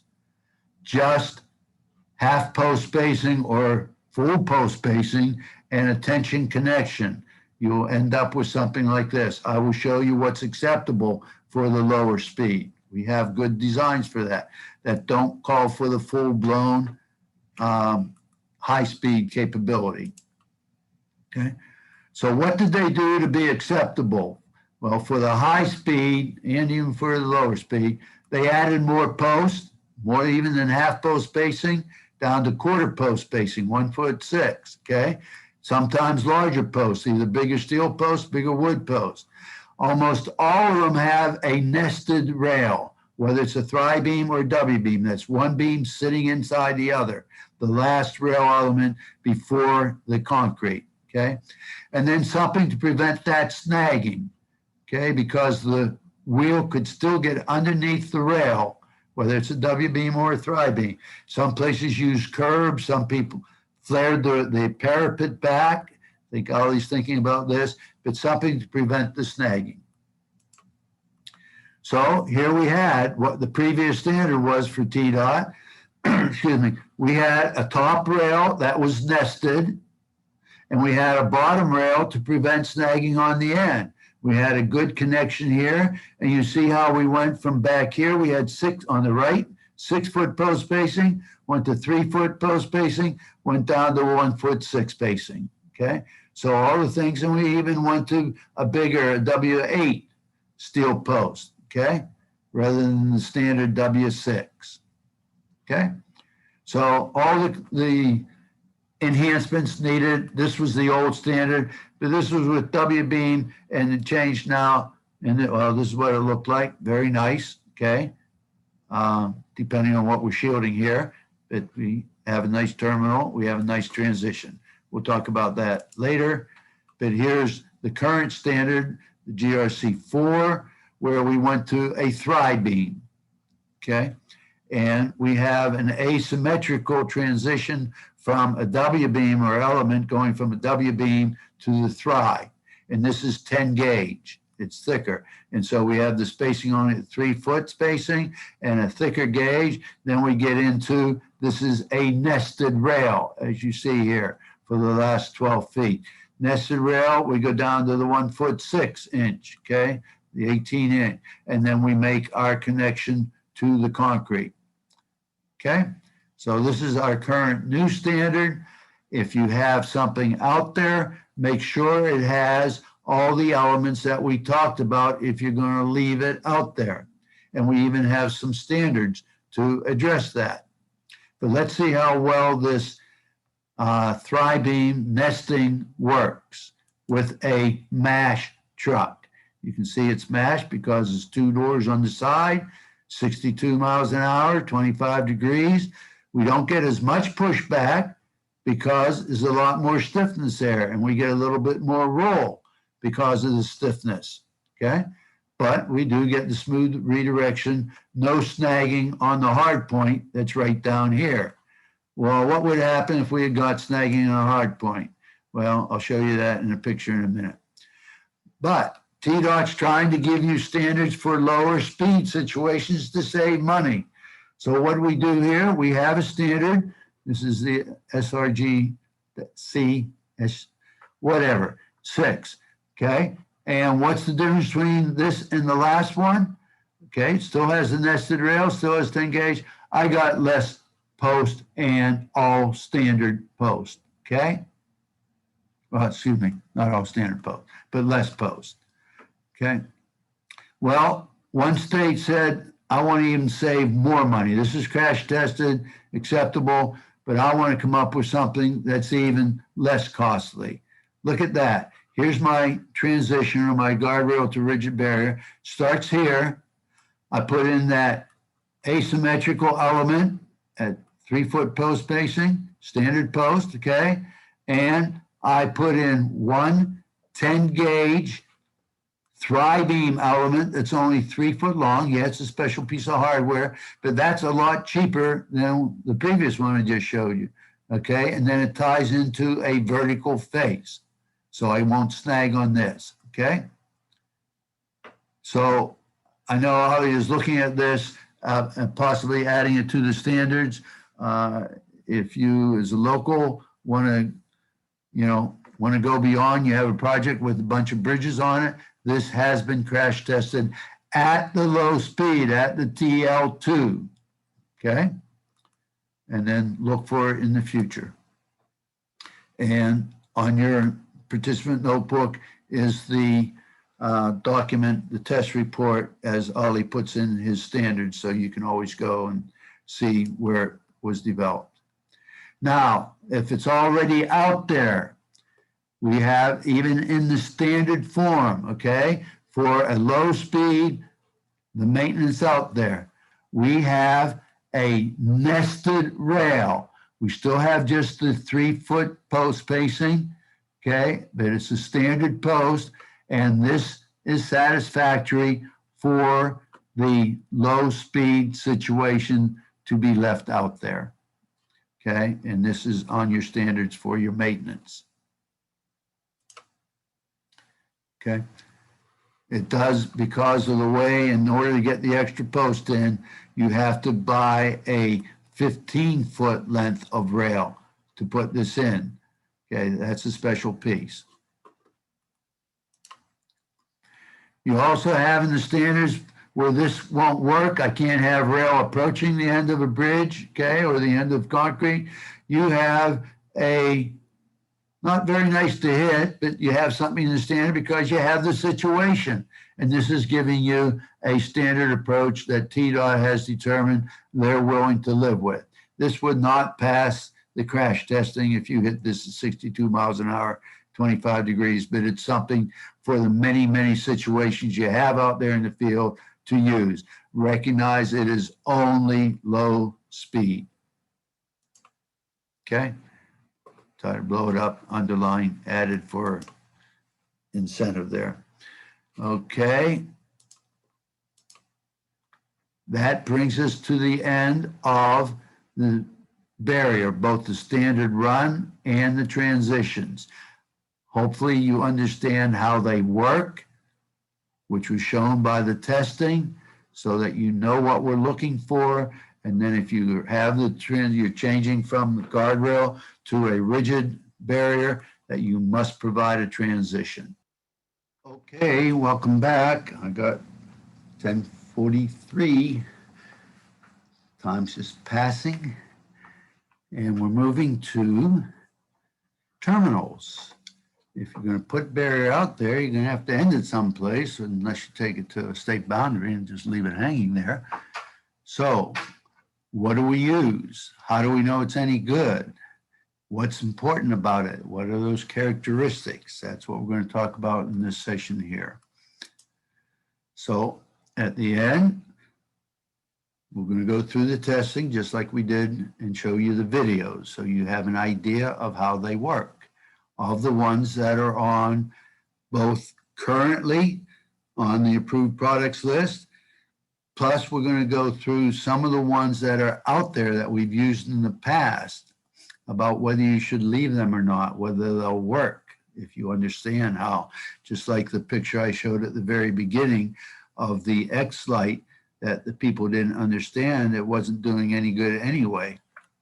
Okay, it did develop tension for downstream hits. So we have to know what we're putting out and what the conditions are. So the end treatment, I didn't say terminal, okay, the end treatment has either one or two functions. It will must have that development of the tension I talked about not using just one or two sticks out there. Okay, it works, barrier works in tension, the redirection capability comes from the tension, and we must provide it. Now, when we end the guardrail, it can either be exposed to a end-on hit, or it can be such that it can't be hit. Now, for locals, that's not going to be too often. For state, this is on any freeway, a one-way roadway. Well, locals may have one-way roadway, okay? But where you can't hit it head on, okay, end on. End on means at any angle. If you can, then that second function must be provided. It must be crash worthy, okay? So that would be where it provides both a tension capability and crash worthy capability. We're calling that a terminal. If it only provides tension capability, we're going to call that an anchor, okay? So we'll start first with the anchor, the type 13, okay? And what we're trying to do is develop tension for a hit upstream before the vehicle gets to the end, so it will be redirected. Well, we do that two ways. One, we have to develop the tension. And we do that by pasting, actually we use bolts, putting a cable onto the back of the end of a rail and taking that cable down to a foundation anchorage, okay? By putting the cable through a last post here, and because that single post is not strong enough to resist the tension in an upstream hit, design hit, we're going to put a strut going between the last post and say, hey, post number 2 from the end, help me out here. Okay, these are big, long tubes into the ground, okay, 6-foot tubes. So, and they need to be no more than 4 inches above the ground sticking out. We'll talk about that a little later, not as important here, okay? Well, we used this for many, many years. Then, unfortunately, we found out that, and we assumed we had full redirection and tension, at the splice, which was at a 12-foot. You know, we weren't worried about this. This 9-foot section here is used to get the splice off of the post for the next post at 6'3" down. When it was the old 12-foot section, we assumed if you hit from here upstream, you had tension, you had redirection. Well, they ran some tests and they found you didn't get redirection until you were about 7 posts upstream. Okay, so you'll see on the higher type roads now where you define where the end of the need for effective barrier is, and then you'll have not just 9 foot beyond that with the cable developed tension, you'll have 25 feet plus the 9 foot beyond that. So this is something new that we have found out recently, and states are just incorporating. This will develop the tension, but it will not develop the redirection from right here at this point or at the 3rd post. This is the anchor, okay? I don't like seeing the word terminal there because by terminology, terminal meant it could accept a hit coming this way. If somebody could come this way, it needs to be the terminal, okay? How do we know a terminal is any good? Well, we're saying it can get hit end on. Well, the worst case would be hitting it head on. So we're going to do 2 tests at the given speed, whether it's low speed, intermediate speed, or high speed. There is no truck testing. And we're going to do it. We could either be in that big passenger vehicle, the pickup, or the small one, okay? We're going to come at it straight on at the appropriate speed. Now, the pickup is going to be centered on the end treatment. To make it worst practical condition, the small car is going to be offset to the quarter point. Well, that's going to be the worst, probably.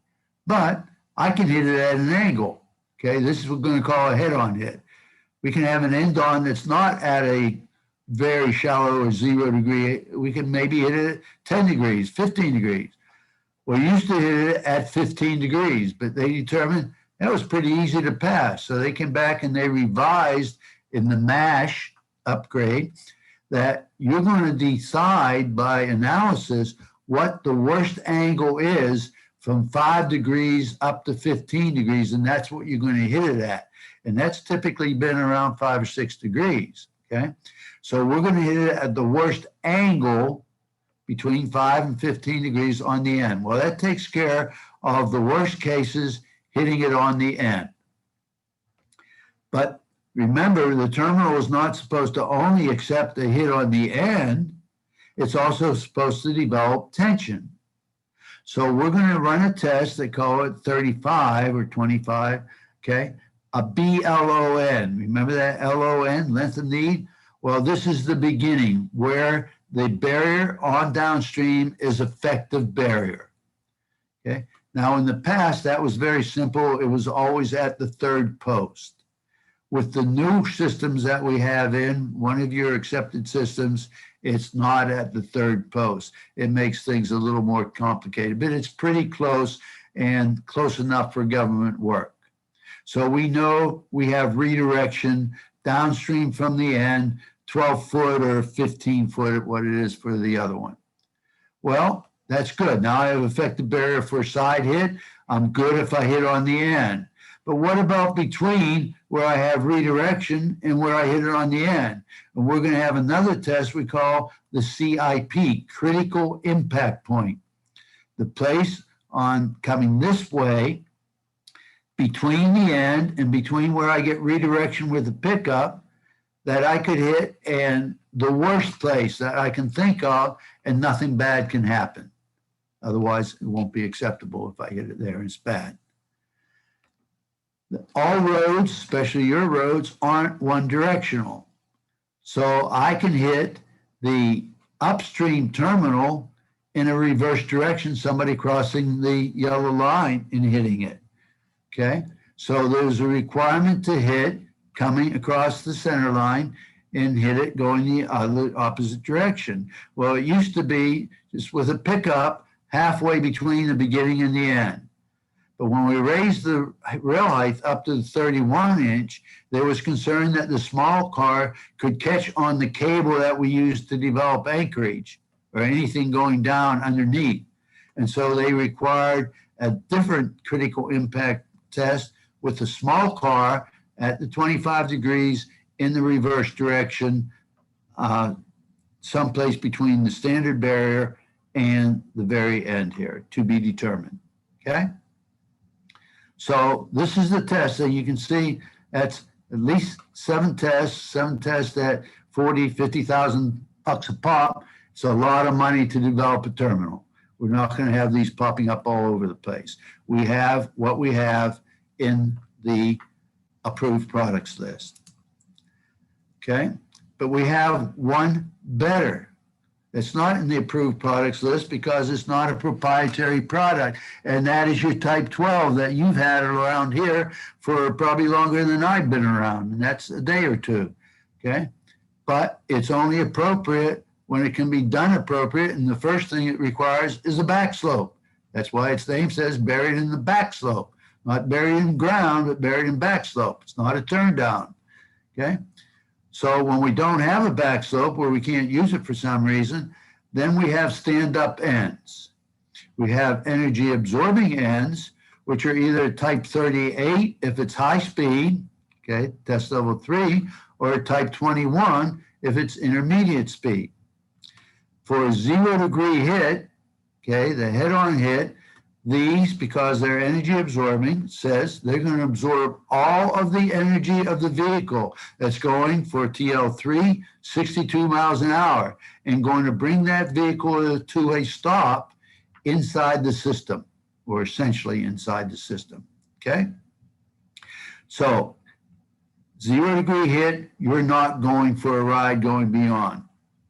We have what's called the non-energy absorbing terminals that on 0 degree hit, poof, you just bust it out of the way and you go for a ride.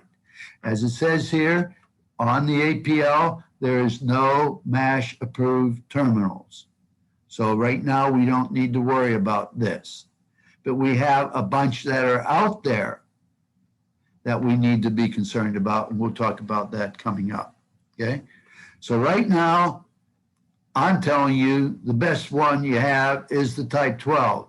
I could put the manufacturer rep, the tech rep, for 2 of the 3 systems you have on the APL, and they'll stand right beside me and say, that is right, Bill is right. Very seldom do they say that, but they'll say it here, okay? If properly designed and properly constructed, the buried and back slope is the best you have. But we're not worried about it. There's not that many places for it, okay? When you can use it, that's what you want to use, okay? And not only do I say it, but here it is, right out of Chapter 5 of the Design Guidelines. It says the first choice is the buried and back slope. As I said, this is a picture I took years ago, okay, where you didn't have a crash tested one, you just had good engineering judgment. Back years ago, we were allowed to do that. Sometimes we were right, sometimes we were wrong, okay? So they put in a buried and back slope. Here we have the back slope because they held the rail up so we wouldn't fly over. We'll talk about that. They put a rub rail in there, which in this case, it was just a channel, so it wouldn't snag on the post. And this is much better, really, than the old type of entrainment we would have put up here, and probably better than the new type. But anyway, this is not to the standard now. When you put it into the standard correctly, then it's the best. You're not going to have any manufacturer coming around to sell it to you. You're going to have to take that wording there that it's the best, and what I'm telling you right here, that how to do it right, and that's how you're going to improve the safety on your roads, by using the buried and back slope, the Type 12, when appropriate, properly designed, okay? So if you do it correctly, you will get complete shielding of the hazard, okay? You can't hit the end because the end's going to be under the ground. So nothing bad's going to happen like getting speared by the end of the barrier, okay? And you have very minimal likelihood, if you do it right, of getting behind the rail and into the hazard. And we'll talk about how much that needs to be addressed, okay? So here's an example of a well-designed, installed Type 12, buried and back slope. And I abbreviate it down to a bib, okay? You leave the road here, you hit the rail here, it's at its regular height, and you just get redirected. You leave the rail, the roadway up here, you go over this slope here, the vehicle is going to go airborne, as I'm going to show you in a video coming up, okay? Because the vehicle is like a projectile. If this slope is steeper than 10-to-1, the vehicle is going on a projectile, it's not following the ground. And so we hold that top rail up, excuse me, as if it were up here. The vehicle doesn't fly as it goes over here, it just is a projectile. And so if we hold the rail at the same level it was here, it's going to catch a projectile. If the projectile starts to fall, we're going to put a rub rail, in this case, a full W-beam underneath it. And that's what we have here. This slope is steeper than 10-to-1. We bring it back. Now, the last place we know this rail is effective barrier is where it has full height. We know it will have full height when it crosses the toe of the back slope. All this metal beyond that point is to develop the tension that we need for the redirection. It's 50 feet from where it crosses the toe of the back slope to the anchorage back up in here under the ground, okay? This is beautiful. Here was my hazard. Actually, here's a hazard. A 2-to-1 cut slope is a hazard. Why didn't we shield it? Because number 1 rule, the hazard must be more severe than the barrier itself. It is not a 2-to-1 smooth back slope is not nationally considered more severe than the barrier. We don't shield it. We take advantage of it and we put a Type 12 to shield what's the hazard is down here, which was a 2-to-1 fill slope. It is a bad hazard. in and of itself. So you got your beautiful SGRT-1 terminal, okay? And what it says is you hold the height level as if it were up here. You pull it back. Now, one thing that needs to be added here, okay, it says there's an 18-inch max at the bottom. Well, if it's 18-inch max at the bottom, okay, I got 2 rails at 12-inch and 3 inches between them. That makes it 45 inches at the top. Well, as I'm pulling it back and holding it level, what if I hit more than the 45 inches, which means more than the 18 inches? Then you start to drop it. Okay, from this point where you reach 45 or 18, whichever you want, to the end, you will drop it. I'm going to tell you it's on a straight line. Right now, the standard says you pull it back level, and if you exceed the 18 inches, well, I thought it was there. I'm sorry. You exceed the 18 inches, you drop it on a 10-to-1. Well, you don't need to drop it on a 10-to-1. You're probably only going to drop it 5 or 6 inches over 50 feet plus. So you don't need to be a 10-to-1. It's just a straight line drop till you get 1 foot under the ground back here at the end of my anchor. Okay? And it says here, this is a concrete block anchor, but it says you have a note where you have an alternative. Guardrail contractors don't like working with concrete. Okay? So there's an alternative in here. Now I'm going to tell you right now, guardrail contractors don't like working with a type 12 because they need to bring out, whether it's using steel post or concrete, extra equipment. You need a little bobcat or a little backhoe to get these last things under the ground, whatever that anchorage is. They don't like it. They'll try and talk you into putting in a type 38. You say, no, you will put in the best thing we have, the type 12. Okay? So here's the anchor. One alternative is to use the concrete, okay? And it's 50 foot long. Here's where my point of need is, where I cross the toe of the back slope, 50 feet till I get to this point here.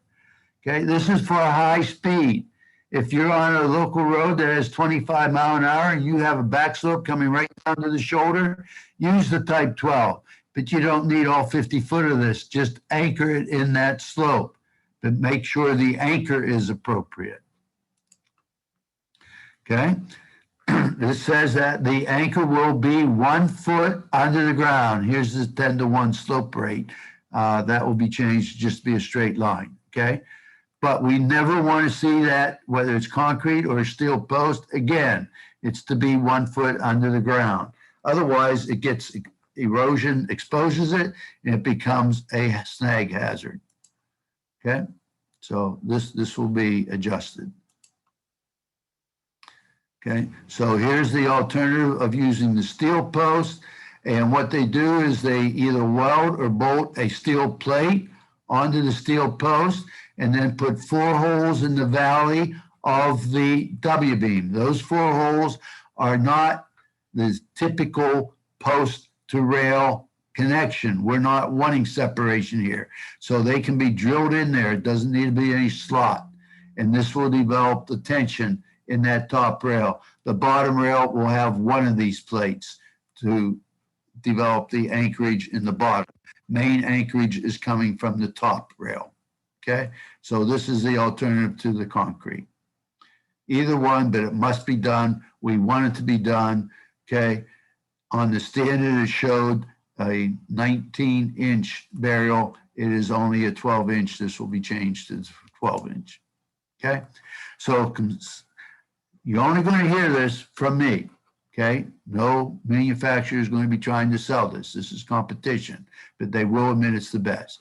So the key consideration, if the slope is steeper than 10-to-1, we're going to talk about slope in the next section. Flat is considered 10-to-1 or flatter. You can put barrier any place on flat ground. But if it's steeper than 10 to 1, it is no longer considered flat. And that's where you follow what the standard says. You keep that W beam constant relative to the grade of the roadway, so you can't go over it, okay? Until it reaches that maximum 45 inch or until you get to the flow line. From the flow line, you're going to bury it 1 foot underneath the ground, 50 foot back on those tapers that it shows in the standard, 8 to 1, 6 to 1, 4 to 1, okay? The flare rate that we come back from the edge of the shoulder to where we cross the ditch bottom is appropriate to the design. And that is shown on the standard, okay? To the design speed, okay? Shown on the standard.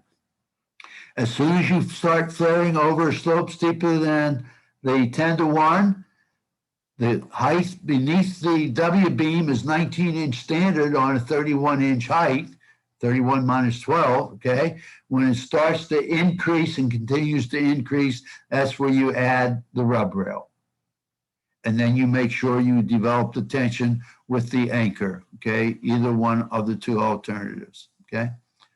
Again, once you make that 18-inch maximum on the double rail, okay, you don't put a triple rail in there, you hold the 45-inch height. Now over here on the left, I'm showing just a single rail. Well, how can that be? Well, it must be that this is 10 to 1 slope in front. If it's steeper than 10 to 1, no, no, no, as the video next coming up is going to show you. But if it is nice flat ground or it's right at the edge of the shoulder, which hopefully is 10 to 1 or flatter, you can use the buried in the back slope. Just develop the anchorage. So what this video I was referring to is going to show you, listen to the narrator, he's going to show, if I use a buried in back slope, type 12 on a 10 to 1 slope, I got a problem. Well, he's lying to you because look right here. You can see a break point. This is 10 to 1 from here over to the shoulder, but from here out, this is going down steeper than 10 to 1. And this is going to become a projectile. And what they did is they took the rail down over this slope and the projectile went right over the rail, as you see, and he tells you wrongly. So listen, here we go. It's possible. This is a typical design where a W-beam guardrail is anchored in a back slope. The ditch slopes down on about a 10 to 1 slope, and that is enough to allow the 4,500-pound car to strike the rail too high and break through. Okay, so bottom line, that is untrue, but I'm showing it and emphasizing it. If you only use a single rail, it must be a 10 to 1 slope all the way to the back toe of the back slope. From that point on, it's going to be lower rail. And that's before we say it's effective. It's effective at the point it crosses the toe of the back slope. Okay, so it's very useful, but it must be done right. When I do have a steep back slope that's very steep, it's a rock cut. You got a bunch of them around, okay? It effectively becomes a barrier. It's smooth enough, okay? And so all I need to do is get some super glue and make sure I have the tension continuity between my metal and the rock. Well, use a rock anchor or whatever you do into the rock. If it's good rock, just drill, put a 7/8 inch bolt in there, okay? For the typical situation, okay, so now it's a straight line barrier, rock barrier, metal barrier, okay? So we're talking about where does that beginning of effective barrier need to be? For my more typical situation where the back slope is ground, graded ground, cut ground, okay, it's a 2 to 1 slope, okay? A vehicle can go up a 2 to 1 slope. And so I need to bring the place where my barrier is effective, whether it's a single rail or a stacked rail, the point where it's last effective, back far enough upstream of my hazard, such that if I do get up on that 2 to 1 slope, I'll come back off the 2 to 1 slope and hit the back of my rail and not travel down and get into the hazard. How far is that? I don't know. We never tested it, but we've picked a number. And for a high-speed road, that's 75 feet. Okay? And that's going to be shown on your standard. That's the 75-foot minimum upstream of the hazard to the point where I cross the ditch bottom, the toe of the back slope. Okay? I have effective rail there, whether it's flared or not, but upstream of that point, I'm going to be able to maybe climb it. And that point then must be a minimum of 75 feet. Now, if you have a flare rate of 15 to 1 and you have 7 feet from your normal line of rail to the toe of the back slope, well, 7 times 15 is 105. It's going to be more than 75, okay? Now, when the slope starts getting flatter than a 2 to 1, I can even ride down it longitudinally. Remember, 3 to 1 slope is considered clear zone, back slope. So at that point, I will go through the analysis procedure that the designer comes up with, and you're going to check them. By the way, I'm going to give you out in the field for field people, okay, off of the SPL1 standard, the full length required by that. And that we'll talk about length of need tomorrow. Okay, so what do we think of something like this? Well, first of all, it's a single rail, so this must be flat. And the point where I cross the ditch bottom right here must be at least 75 feet upstream from where I don't want a vehicle to get. Okay, so we're saying, okay, if they get in here, they're just going to crush some brush. Okay, but if they have the 75 feet before they get to where it's really bad. So this is pretty nice. Likelihood of getting this hit here, pretty small. Likelihood of hitting the end, absolutely nil. Okay, very nice. And assuming it's a nice, the flare rate required for this speed, we're good to go. Okay, so very nice example. Okay, you don't have a back slope. What do? You got to go to stand up end. Okay, you don't go to a turn down. So we have, as we saw, the 2 types, energy absorbing, non-energy absorbing. Energy absorbing for the 0 or very shallow angle hit means you're stopping in the system, okay? With the non-energy absorbing, which you have some out there, you hit at 0 degrees, you're going for a long ride, high speed, maybe 300 feet. On the energy absorbing, you hit at 15 degrees on the end, you're going for this same long ride, okay? It is not a non-gating terminal, meaning you can't go through it. It is a gating terminal, and if you hit it at 15 degrees, you're going for a long ride. Okay? As I said before, no MASH available for the putting in new, but you have a bunch out there. Okay? So this is the standard for the Type 38. Okay, and it refers to in the notes here that you go to the approved products list to find out what you can put in there. Contractor's option, okay? There's 3 in the list for the high speed, and contractor can put in any one of the 3. And we'll talk about installation tomorrow with the people who put it in the field, okay? With 2 of them, the beginning of length of need, the BLON place is at the 3rd post. With the 3rd one, which I'll show you, it's actually at the 4th post, which is like 15 feet from the end. Okay, so they need to be crash tested, and you must make it look like it did under the crash testing, which is having flat ground so the vehicle is stable at the point of impact. And you got excellent drawings for the required grading.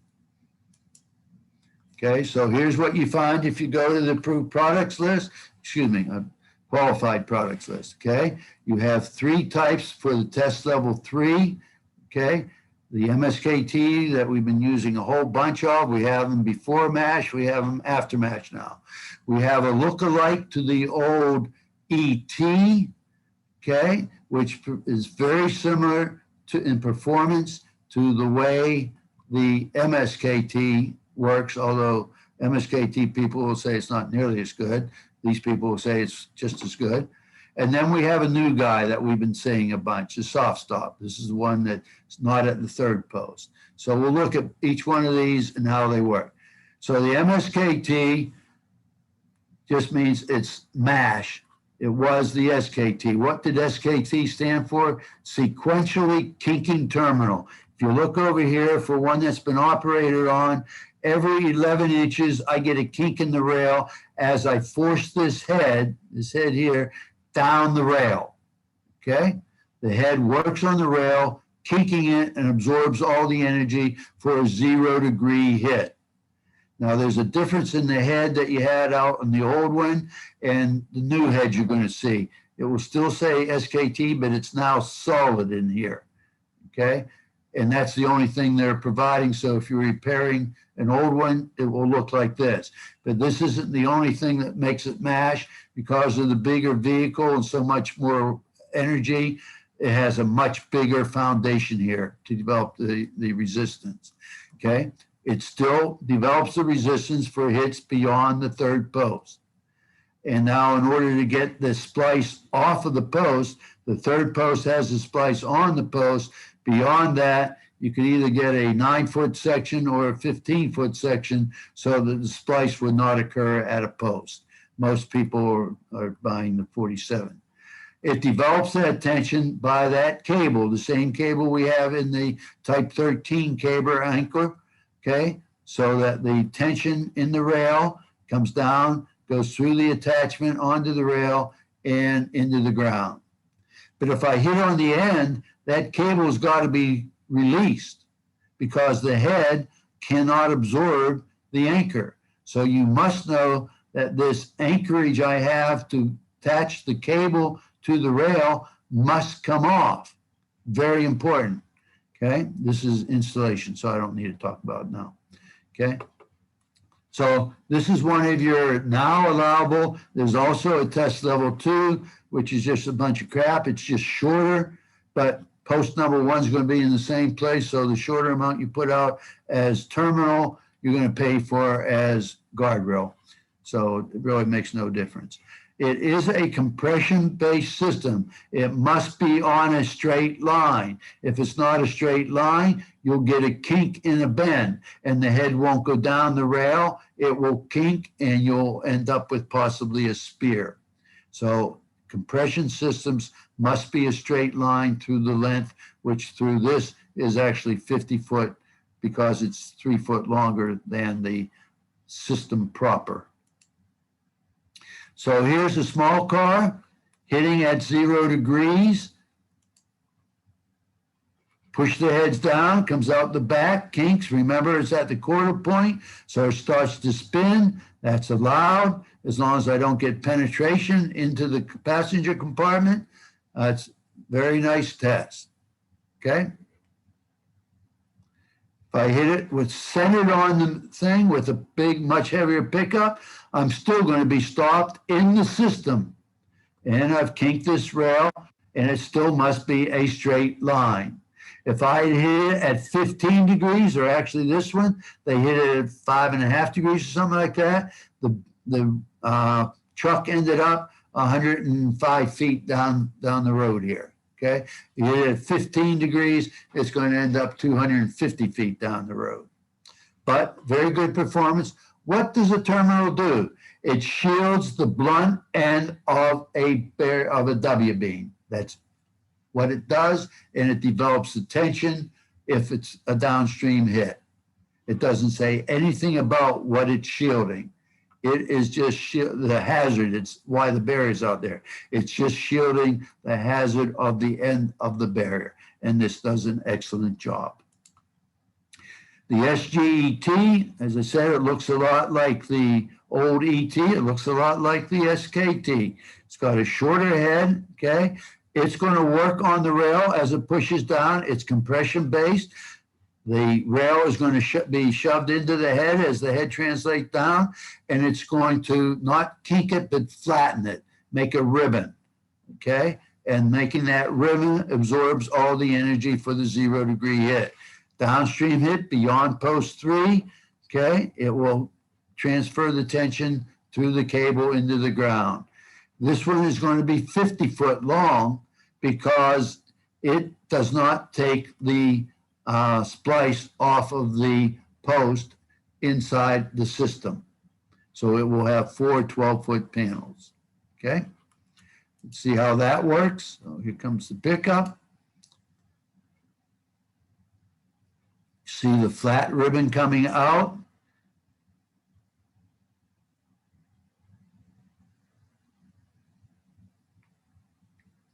But it does stop before it gets to the end of the system.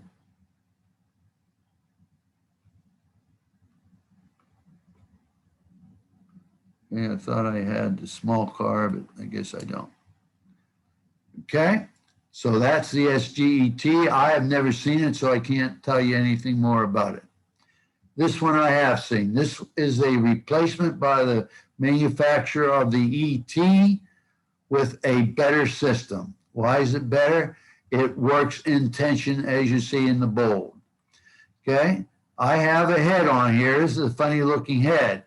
Okay, that head is going to work on the rail, but the rail is never released. Here's the end of that rail up here on this side. The rail comes through this chute and out here, because they put 3 slits into the rail and folded the 4 pieces together. I got 2 holes here, which are actually the 8 holes in the splice at the end. And then I take that with a paddle and tie it, excuse me, here's where the 2 holes are here. Okay, and tie it to a great big anchor. This is post 0 in the ground. And even it, great big, is not enough to take all the resistance of a downstream hit here, which occurs at the 4th post. Okay, and so they have a strut going between the great big one and the 1st post above the ground. Okay, but as I say, we don't have redirection till we're 16 feet down from this point here. Okay, it's down here. But here's how I get the tension. Now, on this and on the others, we're going to talk about grading. I say this is great big, and I said it's beefed up in the MSKT. Okay, this cannot snag the vehicle like the bad grading I showed you. So we'll talk about grading coming up. Let's see how this works. Pickup truck, oops, small car, and the pickup. Okay, so these met all the criteria. The pickup, the back end lifted up, it's allowed to lift up to 75 degrees. So that was acceptable. And the truck is allowed to spin like the SGET as long as it's still on all 4s at the end. It never leaves all 4s. Okay, now we also have another standard, looks pretty similar to that, but this is the type 21. This is the test level 2, the 45 mile an hour, okay? And you saw in the qualified products list that both the MSKT and the soft stop have a shorter version. Again, it's just games playing. But again, not games playing, you are required to have the earth pad. Okay? Very important. Remember, number 2 of the 3 types of deficiencies. Okay, now one little additional thing, this head, especially when we first started, stuck out in front of the rail, which caused nuisance hit, especially maybe up in the mountains with snow plow, okay? So in order to get the head out of the line of the normal rail, the suggestion was to take the rail and move it back 1 foot on a straight line, 50 to 1 flare here, to get that head outside of the normal line of rail, minimize nuisance hits, and allow the snowplow drivers who just sometimes touch the rail to not be taking these off. So we want to have this 1 foot offset, okay? It's called for on the standard.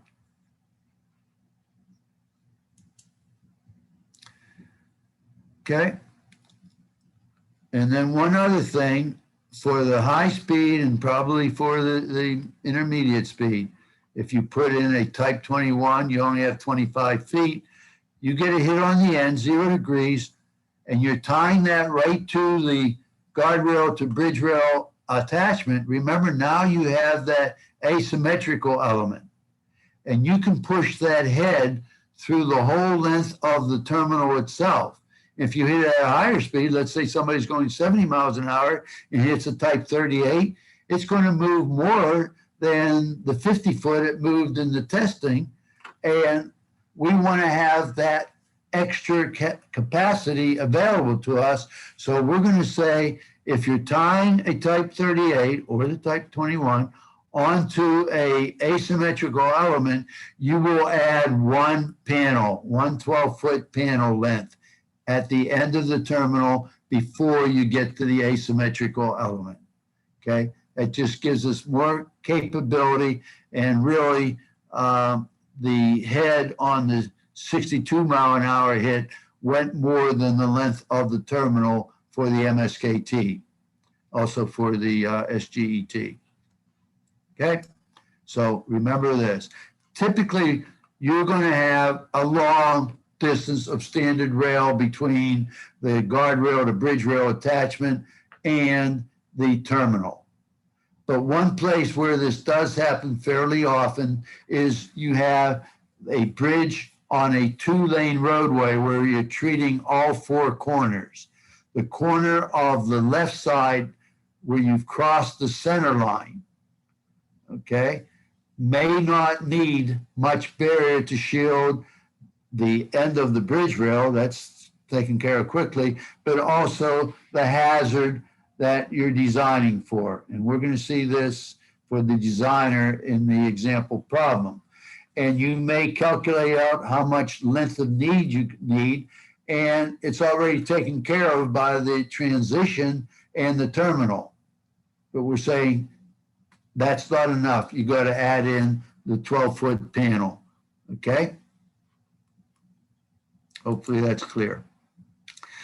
Okay, we have a circle up here saying 350. We got a whole bunch of stuff out there. We're not running out and taking it all out. We have that SKT, and here it looks different in that we had an open head, but it worked exactly the same, except it was designed for the smaller pickup, okay? So, and it did not have the splice off the post, and so it was 50 foot long, but the redirection began at the same point. Everything's the same. Don't need to say anything more about it. You don't get to see any more videos. We do have, I think, still some ETs out there. We had a problem with ETs back 20 years ago, people putting them in not too correct, but I'm not sure whether they're all gone or not. If they are out there, they work pretty much the same, and hopefully the full tube is in the ground, the full post. They work pretty much the same as the SKT, the MSKT. Again, it flattens it out pretty much like the SGT, okay? We also had a flared terminal, one that had a 4-foot offset, not the 1-foot offset called for in the standard, but a built-in part of the design, a 4-foot standard offset, okay? And that's why it was called a flared energy absorbing terminal, okay? This was different than the SKT made by the same manufacturer, but when you hit on the end here at 0 degrees, you were captured. These were only 37 feet long. You were captured in here, but the rail was worked on and spit out on the traffic side. Came out in a tight curl on the traffic side, kinked every little bit, okay? This was acceptable. This was an energy absorbing flared terminal. Problem was back then, okay, hopefully you see enough. Again, this 37 feet had to be a straight line so that the head could work on the rail. We also had an alternative. Well, here I'll show you since we haven't seen anything like this yet. Here's the hit head on, 0 degrees. The pickup was also stopped. You see the rail came out on the traffic side, not to the back. But we had another alternative to a flared terminal that was non-energy absorbing, which it was made soft when you hit it on the end, which meant you went for a ride. whether it was a 0 degrees or 15 degrees or anything in between. So you had to have from the end, the delineator here, a good amount of distance to come to a stop before you got to the hazard. Okay. It also had the 4-foot offset. Okay. That's why we call these flared terminals. Okay. It was made weak. We're not trying to work on the rail. We're trying to get it out of the way. So we put horizontal slots in the rail so it would just buckle in a controlled manner and not pierce me, spear me in the vehicle. Okay. It worked under tension by having a cable come down here, but it did not work in compression. It just went poof. Okay. So let's see how that worked actually. So here's the pickup hitting a 4-foot offset on the SRT. You see how it just keeps going. And it would still be going if this is flat ground. I lost the wheel. The truck went back into the back of the rail. On a slope, it's not going into the back of the rail. It's going for 300 feet. Okay.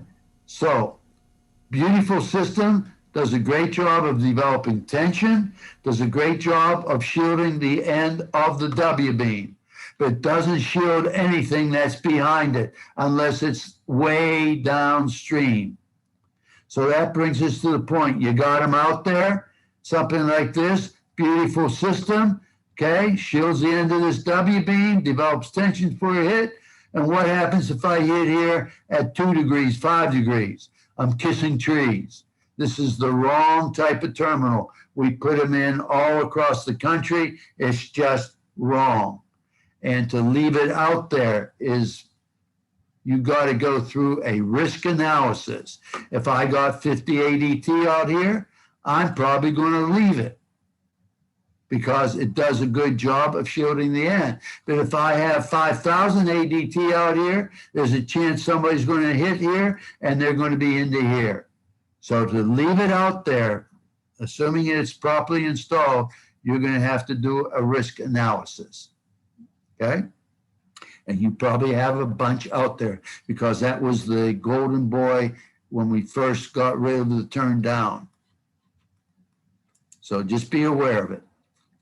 In order for this to work on the end-on hit, it does not absorb energy. You're going for a ride. Are you willing to let that happen? Okay, you saw this before. I talked about length of need, how I could go right through here. Okay, they also didn't understand how it worked because this delineator here is at the beginning of my shielding hazard, my warning hazard, which is where I go from the cut to the fill.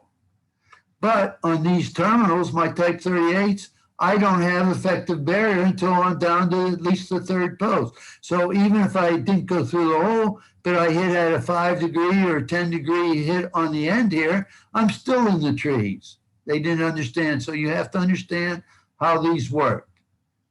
Okay. Now, they also have to understand they got a far better end treatment. If this is Tennessee, this is where you use a Type 12. But the point where this rail, okay, I don't have a slope, so I'm just going to flare it back across this grading here, 2-foot grading, till I get to the toe of the back slope. That point where it's at the toe of the back slope must be 75 feet from here. Okay, I can either start to flare it right here, I can start to flare it up here, but where I cross anything that's steeper than a 10-to-1, I can't have it flaring there. I bring it back, the minimum 75 feet, anchor it in here, and I have a beautiful situation versus a yuck here. Okay? Kept talking about grading. Let's talk about grading. Okay? And I want to tell you there's 3 parts to grading, of which the earth pad specified in the standard covers 2 of them. The length of need that I keep harping on covers the 3rd aspect. Because remember, what a terminal does is develops tension and prevents you from getting hurt by the end of the guardrail. Nothing to do about the hazard you're shielding. So Vehicles don't come down the road, turn 90 degrees to hit a terminal. They leave the roadway in advance of the terminal at a gradual angle. So we need to, in order to have the vehicle stable at point of impact, we need to have a nice flat earth pad in advance of the delineator on our terminal. And so we're going to call that advanced grading, extending upstream from the metal. And this is shown on your earth pad standard, okay? Then when you get to the piece of metal, the delineator, you want the vehicle to still be stable. Now, if I'm going to hit that delineator with my left headlight, that means my right wheel is about 4 to 5 feet behind the delineator.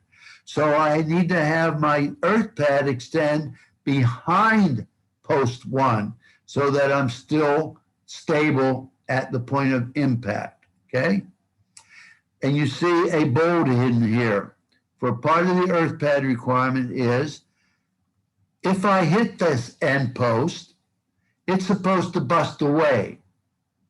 And that foundation that was developing my tension resistance for downstream hits is going to stay there. I cannot violate my stub height criteria, and I'm going to show you that on the next slide. Many times you're not going to be able to get the extension behind the post. If you don't, you're going to document it because the standard says you should. But you document, but what you don't violate is the stub height. Okay? And I'm sorry, it's next slide, like say, but we've got another fly in. Then, if I do bust through here, or if I just miss the delineator and go behind there, I need to have a place to run away to, okay? So, as an absolute minimum, that needs to be 75 feet. But you will have done your length of need analysis, hopefully, and found out you needed 220 feet or 175 feet. So I'm not worried about the length of it.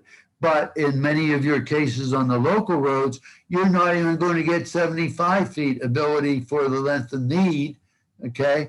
But we would still, if it's a higher speed road, 75 feet. If it's a medium speed road, well, use your judgment.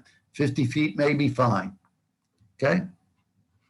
So this is downstream from the delineator for the vehicle to go to after it either busts through or hits on the end.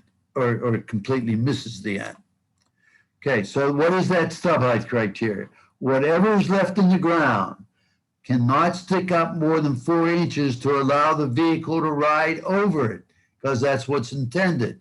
And we say that 4-inch stub needs to be fit within a cord that's 5 feet. Now, this is replicating the axle of a small car when it goes over a hinge point. If you get your 5 foot of grading behind there, there's no problem. You just measure the 4 inches.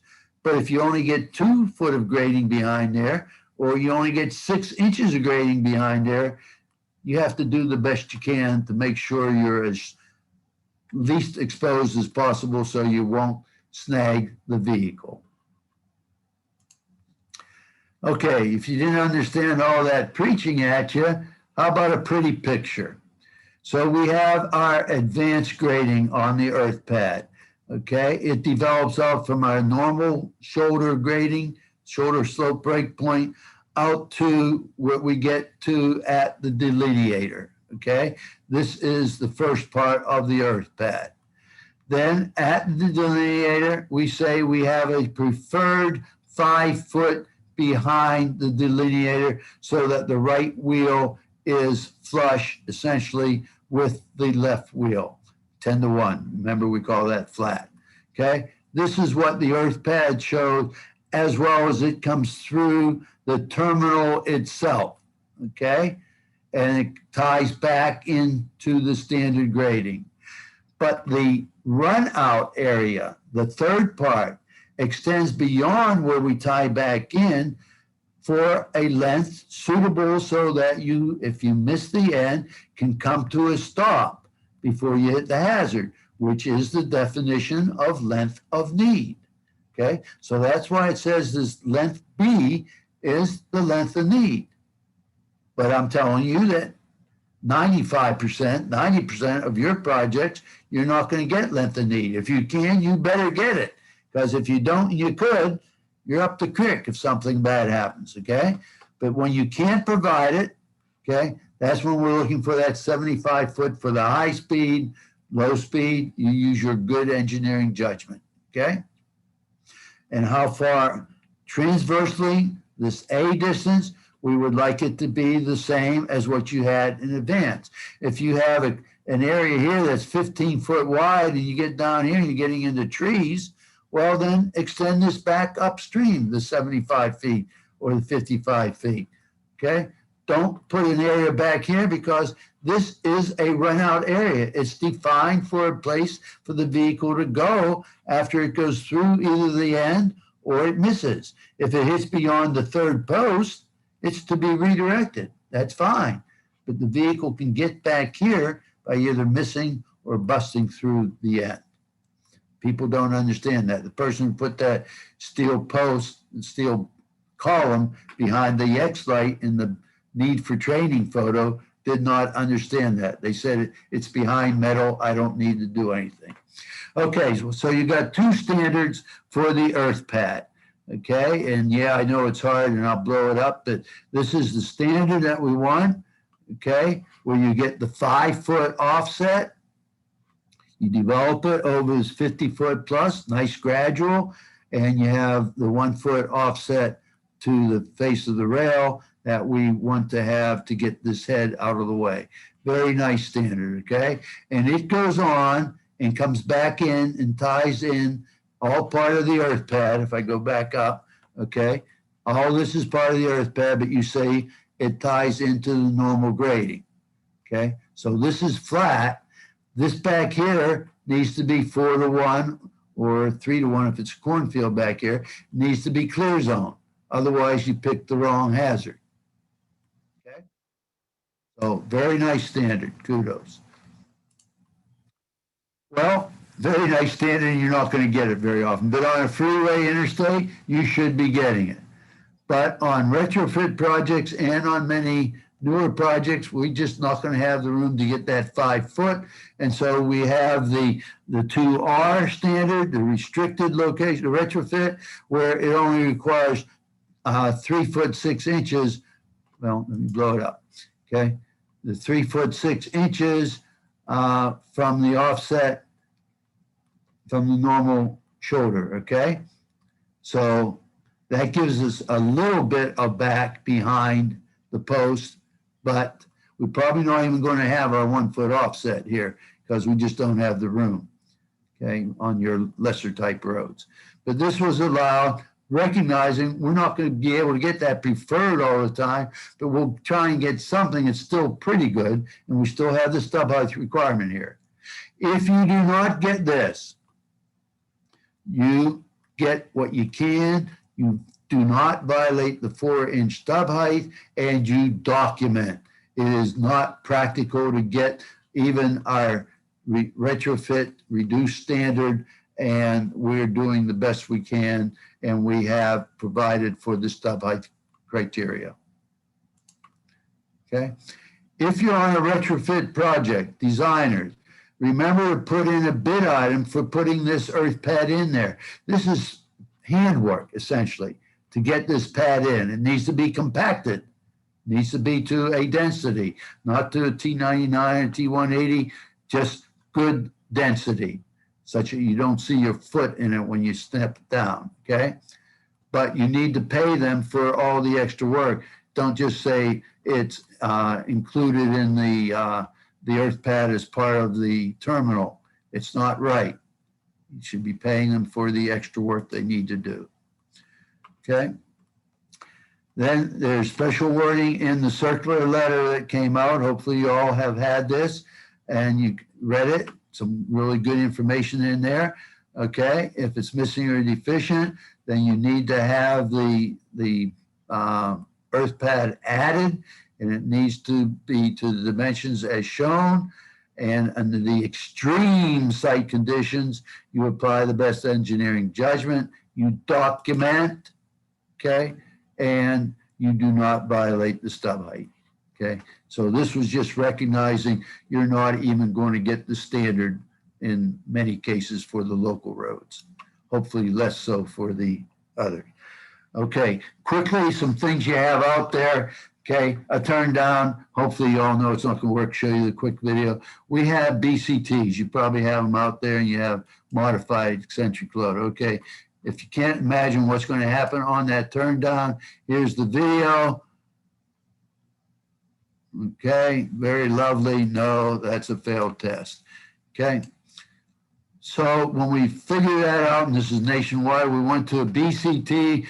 BCT stands for breakaway cable terminal. We used the cable to develop tension for hits beyond the third post, and we made posts 1 and 2 breakaway to release the cable to allow the vehicle to keep on going. Not a good example because they keep on going here, they're into the trees, but this was the intent of the BCT. Well, the BCT with a small car wasn't soft enough. Okay, you can see this is if you were riding in that car, and there's your BCT standing for spearing. Okay, not good. So they made it a lot softer. They went to the melt. They made all the posts breakaway, and they didn't connect any of the rails to any of the posts. And this is pretty good. You may have it out there, and you have to make a decision. It's not 350, but it's not bad if you have a place to go to when you bust through here. It's shielding the end of that metal. It is not shielding the hazard. Make that as part of your engineering determination. Okay, and this just shows you how it just busts away and you keep on going. In this case, because it was flat, the vehicle actually came back in, rode up on top. This was only at 42 miles an hour, or 45 miles an hour as well.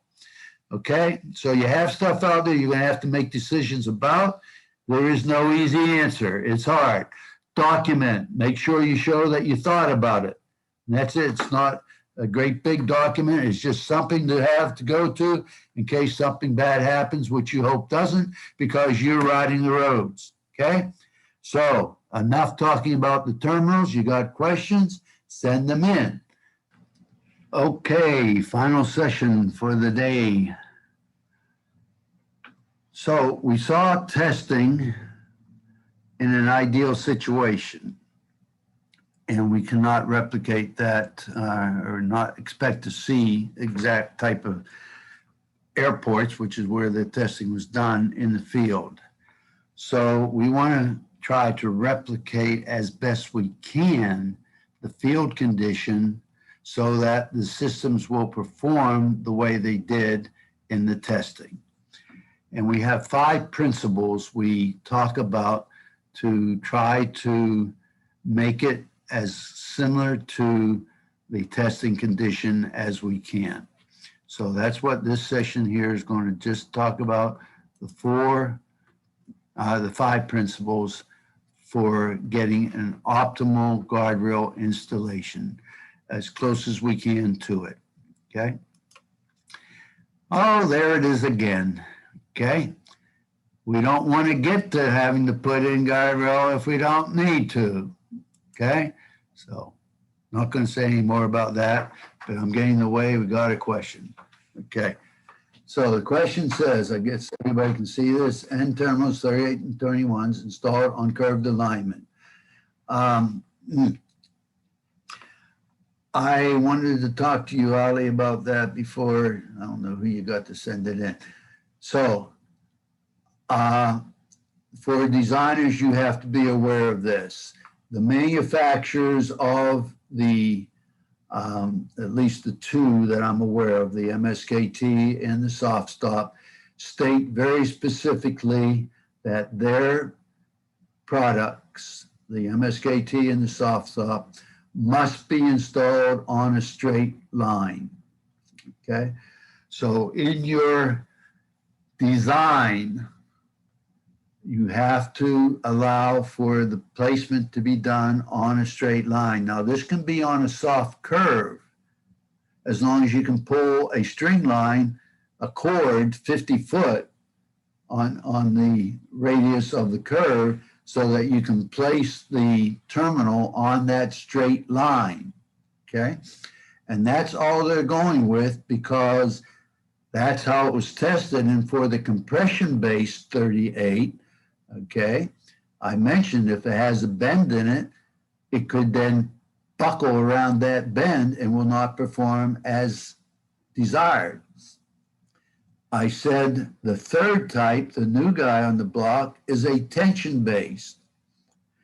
Tension really does not need to be affected by if there's a curvature, okay? Unless it's a real sharp curve, like a 50-foot radius or something like that, it will still work. However, that being said, the manufacturers, because it was tested on a straight line, and the manufacturer of this product has been in court too often for them, they make the statement in their manual, it must be on a straight line. So as a designer, your option is be sure you can draw a straight line for 50 foot and still have the total grading platform, your earth pad, or you have to extend the length of the barrier till you get to a point, maybe back past the PC or PT, where you're placing the terminal on a straight line. By the book of the manufacturers, it shall be on a straight line. If you vary from that, you better know it and be willing to take that liability. And I'm going to tell you, do not do it with either the MSKT or the SGET. They will not work that way. They need the axial compression of the W-beam to let the head move and work on the beam, okay? And you won't have it if you put a bend in it. For the tension-based system, it's not that important, but I'm telling you, that's what they say, and you better be willing to take that responsibility. So the last part of the question there, is there a minimum radius curve that an end terminal can be installed? No curve by what they say, but there is, you know, if it's a 2,000 foot radius, you can probably, depending on the grading, pull a string on that and we'll still have the earth pad capability to develop the resistance. Okay, when you get down to real sharp curves, the 300 foot curves and that, you're not going to be able to pull a string line and get it on that. And that's where you probably need to pull it longer. It's a great question. The manufacturers have left us in a predicament. So I think I've said as much as I can on that. Hopefully that's satisfied. I'm sorry, Ali, I thought we had it in this session. I do know we come up with it on the installation session. That is perfectly okay, and I appreciate for you to clarify the performance of 3 different products we have on QPL. But my understanding is we should prefer to install soft stop if we have to challenge ourselves with the curve installation, and that's the best installation we can do. Okay, you said it. That's our conversation for the telephone call this afternoon. Okay. No, I'm fine with that. I'm fine with that. Just everybody needs to be that if you have a softer curve, it needs to be on a curve. I would want TDOT to come out with that in writing, say, sort of like that circular letter as a last resort, okay? Then you specify only the soft stop, where you're allowed to specify a proprietary product because it does only the function. The other generally competitors do not serve that same function, and therefore you can override the proprietary limitation by specifying only the soft stop because it's the only one that will work. Okay? Perfect. Thanks. Yes. Okay. No, it's a great question. I'm sorry. I thought it's on the list to talk to you this afternoon, and then we'd come back on it. So great. Well, I'm glad somebody's listening and seeing what I'm not doing or doing. I can't believe nobody else has any questions on this. So we'll just move ahead until you do have a question. So if we decided we are going to put in guardrail, we know it's a hazard, but we're willing to put it out there. where are we going to place it? And there's only one answer to that. Okay? As far away so you have as least likelihood to hit it. But we need it to be able to work. And so wherever we put it, as we try to move it farther away, we must not affect its functionality. And that's what we're going to cover with the 5 principles. Okay? Here they are. Okay? And I'm going to discuss each one of them. So, okay.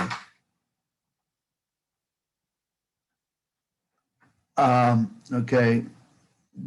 We have something since we know that the likelihood of leading is on a curve. Very, very good point, Dick. Thanks. When it's on the outside of a curve, my mind was thinking more on the inside of a curve. But when it's on the outside of a curve, then the extension farther, especially if you haven't gotten length of need, the extension of the barrier itself upstream towards the PC may be appropriate, okay? And definitely, as Dick points out here, thank you, that there is more likelihood. On the inside, there's still more than on a tangent, but not nearly as much as on the outside. It's twice as likely on the outside. It may not be as important to pull it up, but the extension, again, what Ollie said is contrary to what the manufacturer is. All the liability on that is on TDOT, okay? The manufacturer will say, it says right here, it is to be on a tangent, on a straight line. And the one way you achieve that for sure is, as Dick's suggesting here, bringing it back so it's on, you got the straight line.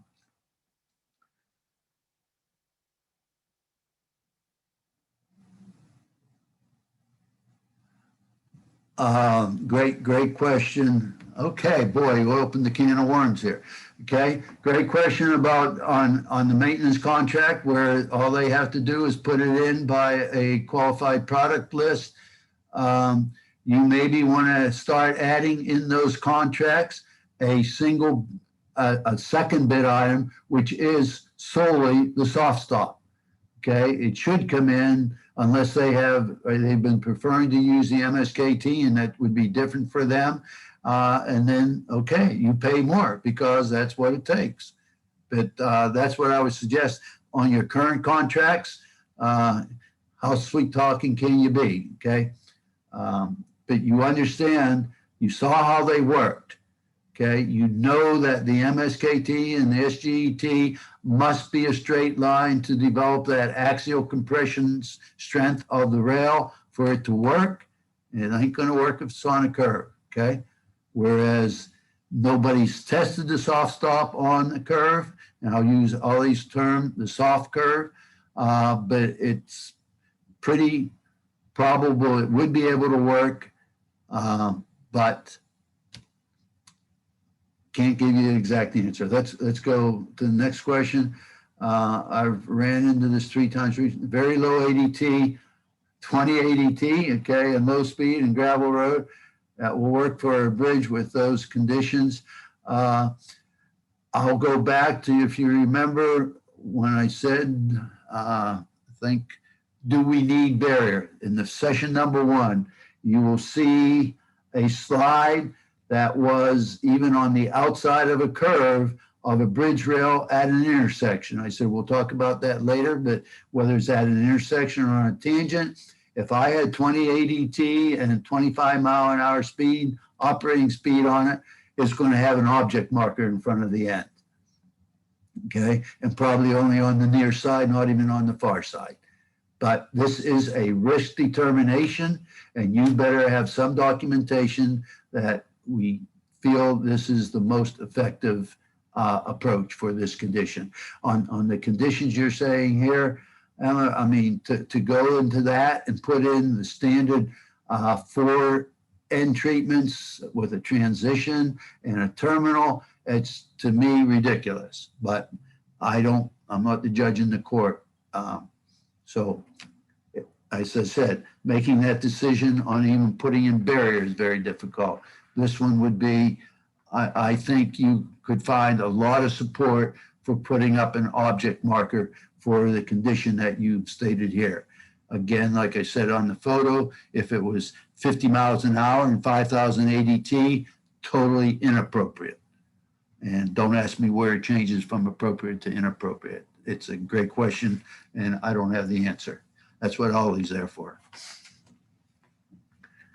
Let me chime in for a second. The upcoming AKD 20 Roadside Safety Design meeting on the TRV, we are going to have a session and identifying low speed, very low speed installations. We will first time start discussing about that. And because of many other locations urged us to have alternative installations rather than, as you stated, installing test level 2 or test level 3 devices. So it's upcoming. And if anyone would like to join us, it's free event. Just search for AKD 20 TRB meeting and you'll find the details. And I would highly recommend it. They don't hear enough from practitioners. Okay, this is a TRB, Transportation Research Board Committee, and they need to hear people like Ollie and get it through. They do research on stuff that I just can't see any need for. But something like this, you have it all the time.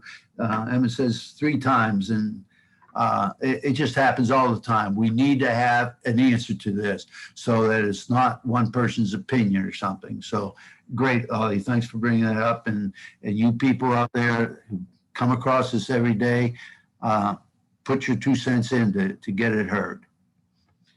Okay. Moving on then. Let's talk about these principles so we get you out of here by the 12:30. So deflection, the guardrail is going to move when it gets hit. We said that's the way it works. It develops tension as the post push back, rail stays engaged. So how much so does it move? We're going to tell you. It's in the standard, okay? It's measured from the testing. And if I got something that's behind the rail that's less than the amount it wants to move under design hit, I'm going to end up with the pocketing that I told you I'd show you. Now I'm going to show you. Okay, so we have to provide for it. The values that are provided are for a 62 mile an hour hit, 25 degrees.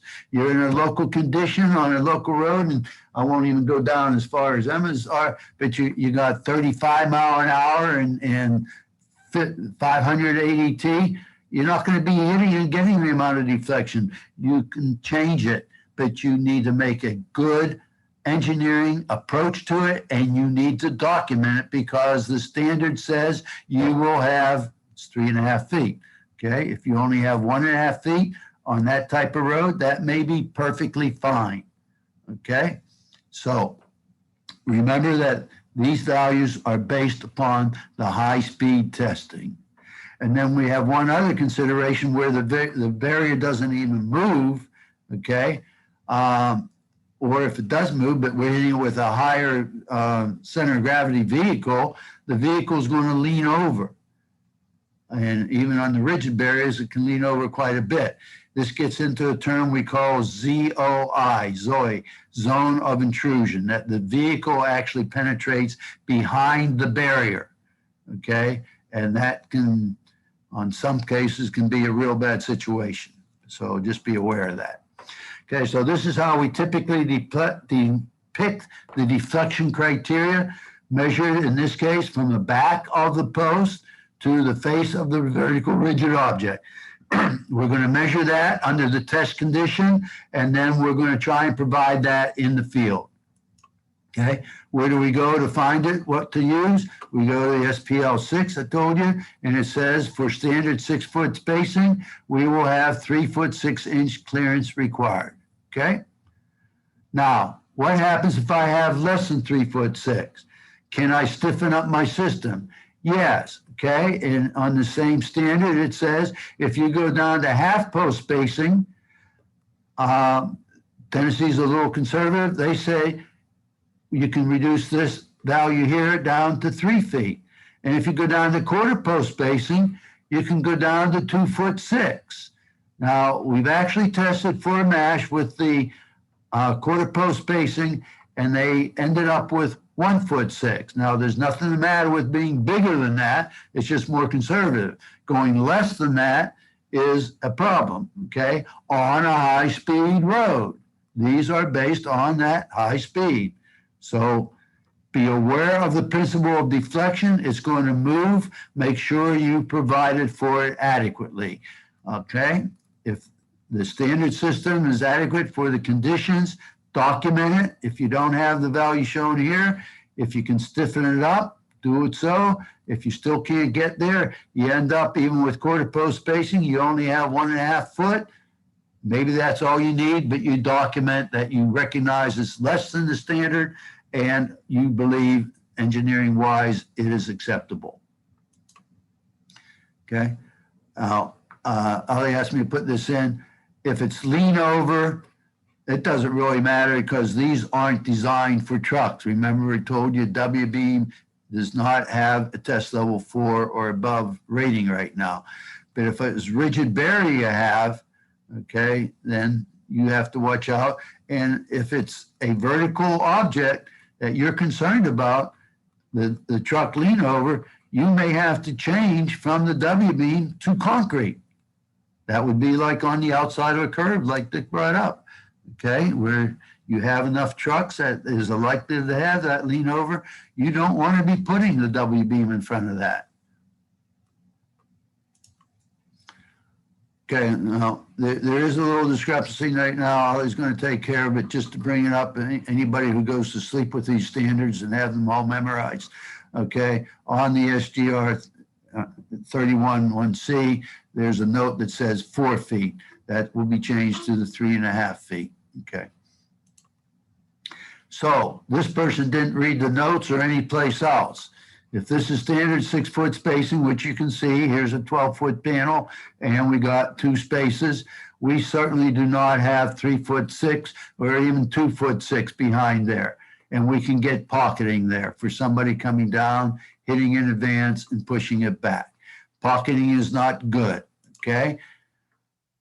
And it's not just something standing up.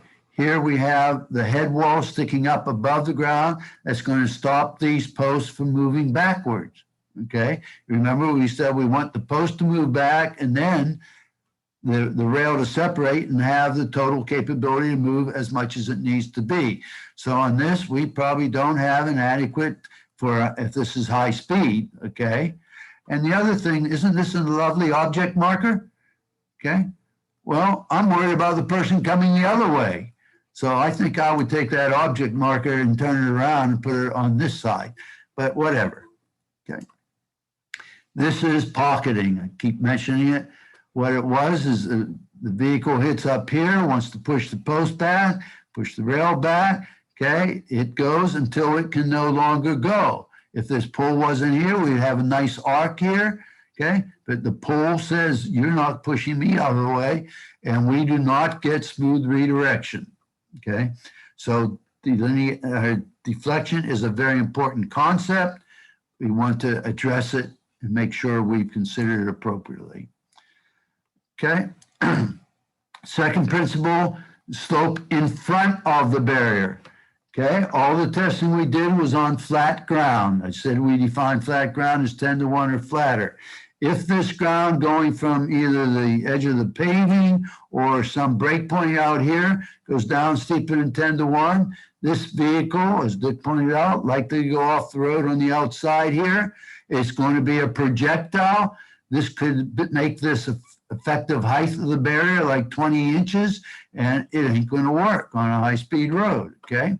So we have consideration that the slope from the edge line to the face of the barrier must be flat, 10-to-1 or flatter. Shoulder slope's going to be flatter than 10-to-1.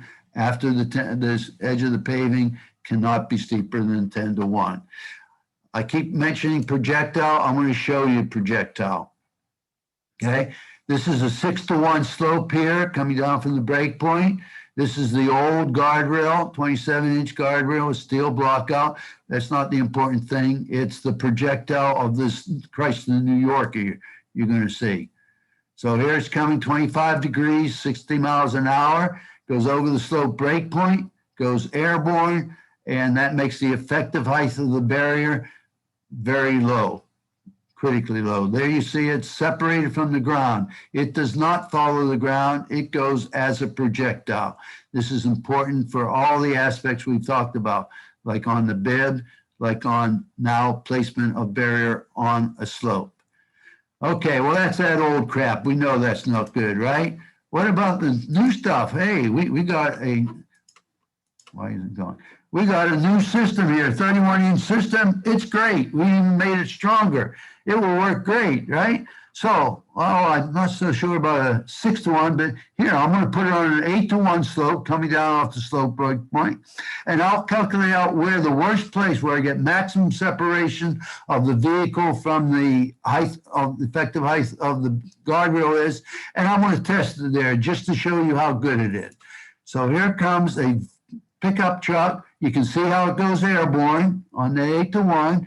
You can see how it starts to climb. Barrier separating. Actually, I'm not getting as much separation and engagement of the rail, but enough that I got redirection. Okay, so that passed. So look, my great new system, I got much more flexibility. Look up here. How many doors are you counting? 1. This is a 350 test.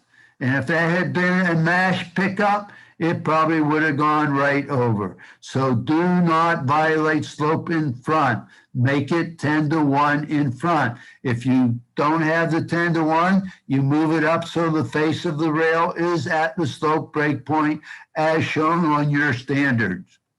Okay? Right here.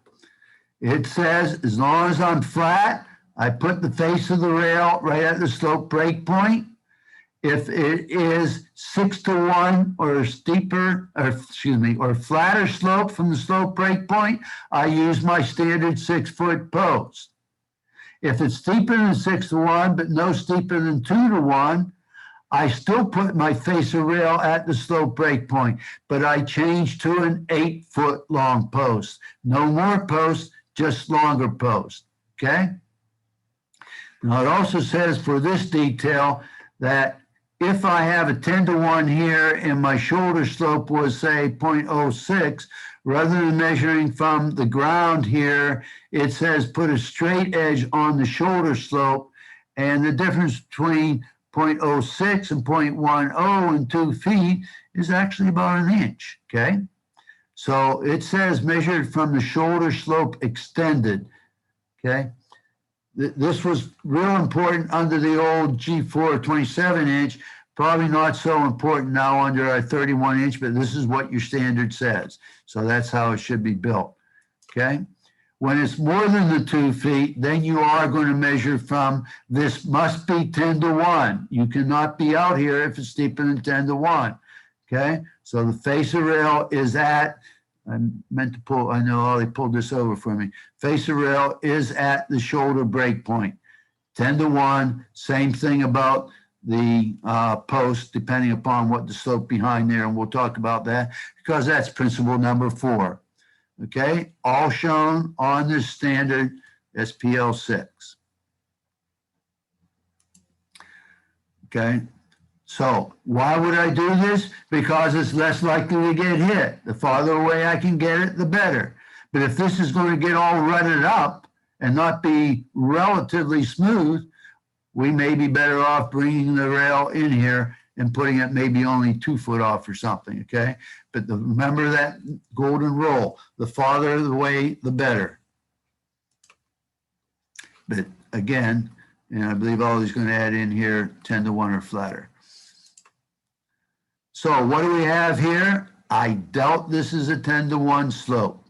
Okay, and so we could go off projectile, and even though this was acceptable guidance, or this was accepted, this was the guidance before, as long as it was more than 12 feet from this slope break point to the face of this rail, it was acceptable to put it on a slope as steep as 6-to-1. This is no longer true. They haven't done the testing to allow for this, okay?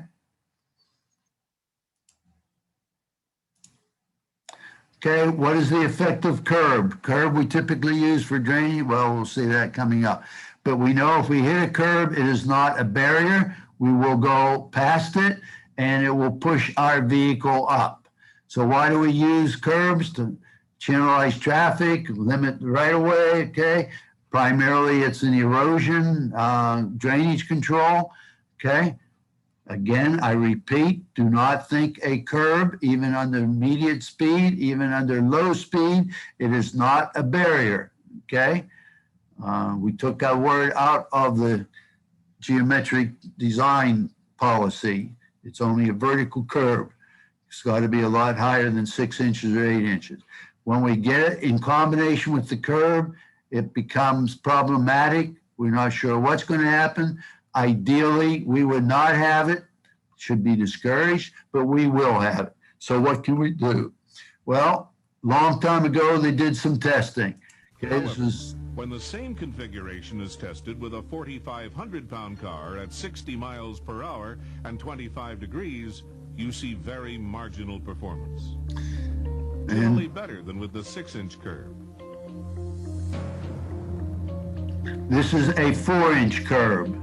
Okay, we didn't land on top. We got redirected, even though up quite a bit. So that was determined acceptable. The other marginal, having the gas tank come down on top of a steel post, is not acceptable. Okay, but now with our new system, we have better capability. And we actually went and tested. This was excellent need for research, and they did it. They put in a 6-inch high vertical curb, okay? And they actually moved the face of the rail 6 inches behind the face of the curb, and they hit it at 62 miles an hour, 25 degrees. Well, let's see what happened. Small car, they were worried that it may dip down and get snagged underneath. But you can see it's not real smooth, but it is acceptable, met all criteria, okay? So for the small car, it's okay. And with the big pickup, that's a mash pickup. Okay, we didn't get that much lift on it within just that 6 inches. Now, when they moved it back to 8 feet and did the same thing, they got a lot of lift, and they said, no, you cannot on a high-speed road have it any more than 6 inches. Maybe at 12 feet, it's okay. They didn't test there, but at 8 feet, the vehicles had so much upward momentum, it went up and over, okay? So this is shown on your standard, okay? That behind the curb, 6-inch top of the curb, okay? You can have just your standard rail, nothing extra. You need to have support behind because that's what the testing was, okay? But this is perfectly acceptable, crash tested, okay? What we don't have crash tested is when we have a terminal in conjunction with the curb. And I'm not sure we ever will. There's a study out, but don't know.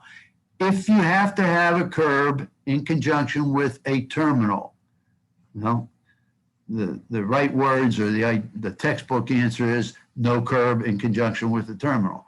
But in practicality, probably if you leave it no more than 2 inches high, which will still control some drainage, okay, you should not get enough upward lift that would cause a problem, and we should get. I say we should. I don't know. If you don't like it, don't do it. If you like it, you document it. The guidance is no curb in conjunction with a terminal. Well, there's places where I want to have rail, and I'm pretty far back because I want to have a sidewalk. Hopefully I have a little border in here as well to shield something that's real bad for the vehicles as well as the people on here, although this is not a pedestrian. Well, they went back out and tested after the failure at the high speed. They tested at the intermediate speed with the 31 inch MGS guardrail at the worst condition, which they calculated to be 6 foot behind the curb. They tested it at 45. I'm going to show you the video, and it worked. Now, they did not test terminals, but I would think this would work here too. Again, document, it has not been tested behind curb, but I feel it should be. So you can see here on the video, there's not enough at the lower speed and not enough uplift that doesn't prevent the truck from being redirected. Okay? Okay, moving on to get you out of here almost at 12:30. Okay, if you have the old system, okay, we said if you were allowed even up to 4 inches on that, or you had to stiffen it by putting a rail on the back, a rub rail, extra post, nesting, okay? Principle number 4, I have the post to give me pushback. Get that little bit of failure, give me pushback. I have infinite amount of support behind the testing. How do I replicate that? Well, we've always said if you provide 2 foot of flat or relatively flat grading behind the post before you go into a steep slope, 2 to 1 or so, okay, it was the same. It didn't matter, okay? It didn't matter how high, okay? I'm not even going to address that because that's not what we see anymore, okay? So Ollie has modified that a little, be much more practical, and said it doesn't need to be absolutely flat. It can be up to 6 to 1 steepness, and we'll still put the post on that slope with the standard 6-foot post. Steeper than the 6 to 1, you got to go to the 8-foot post, okay? This is a tremendous benefit to Tennessee.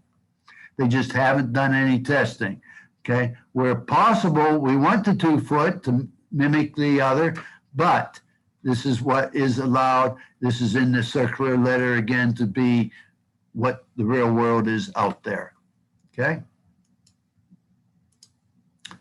And you have, talking about bid items, you should have in your maintenance contracts 2 different bid items, one for the 6-inch, one for the 8-inch, and for your project, same thing. So here's the testing showing that an 8-foot long post on a 2 to 1 slope with the face of the rail actually 1 inch beyond the slope break point, okay?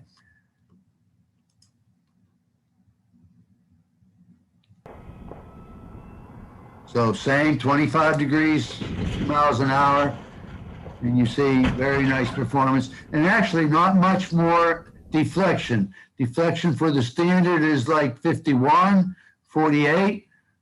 Okay, here you can see how the rail separates from the post, stays engaged with the vehicle, and it is a matched vehicle, and you get the good tension, and you get the redirection, and everybody's happy except the person whose truck that was.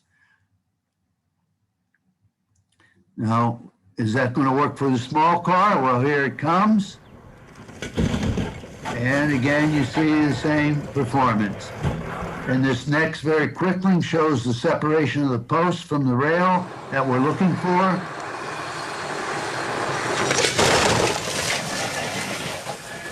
Okay, how do you like those sound effects? Okay, so you have this in your standard for either case. And again, with the curb, it does require the 2-foot flat behind because that's what it was tested with. Lastly, quickly, the flare rate, okay? Flaring is good. Look at it here. Look at all this clear zone I have here. And here's the list of the benefits. The terminal is much less likely to get hit. If it's real close, starts out real close, I'm going to have less of a driver reaction. When we go through length of need tomorrow, you'll see that you need less rail for maintenance, less nuisance hits, and it just gets me away from that bridge end farther when I'm tying into a bridge, okay? So real good benefits, but I have restrictions and trade-offs. If I'm going to flare it at a 15 to 1, that increases the angle I'm going to hit at by almost 4 degrees. Got to be willing to accept that, okay? The redirection may be a little more pronounced, okay? It's not going to be perfectly flat ground. It's not going to be pavement. It's going to be dirt typically, okay? It must be dirt that's no steeper than 10 to 1. And then the flare rate is set by the design speed, and you find these rates on your barium backslope type 12 standard, okay? And they're the same as what's in the roadside design guide. So it's just a match here. Here's in the type 12 standard, same thing. Okay, here we have somebody who said, that sounds like a great idea, but they didn't hear the whole thing. Beautiful flare over nice 10-to-1, but the flare rate here is about 3-to-1 on a freeway, not good. Okay, good idea, but not good.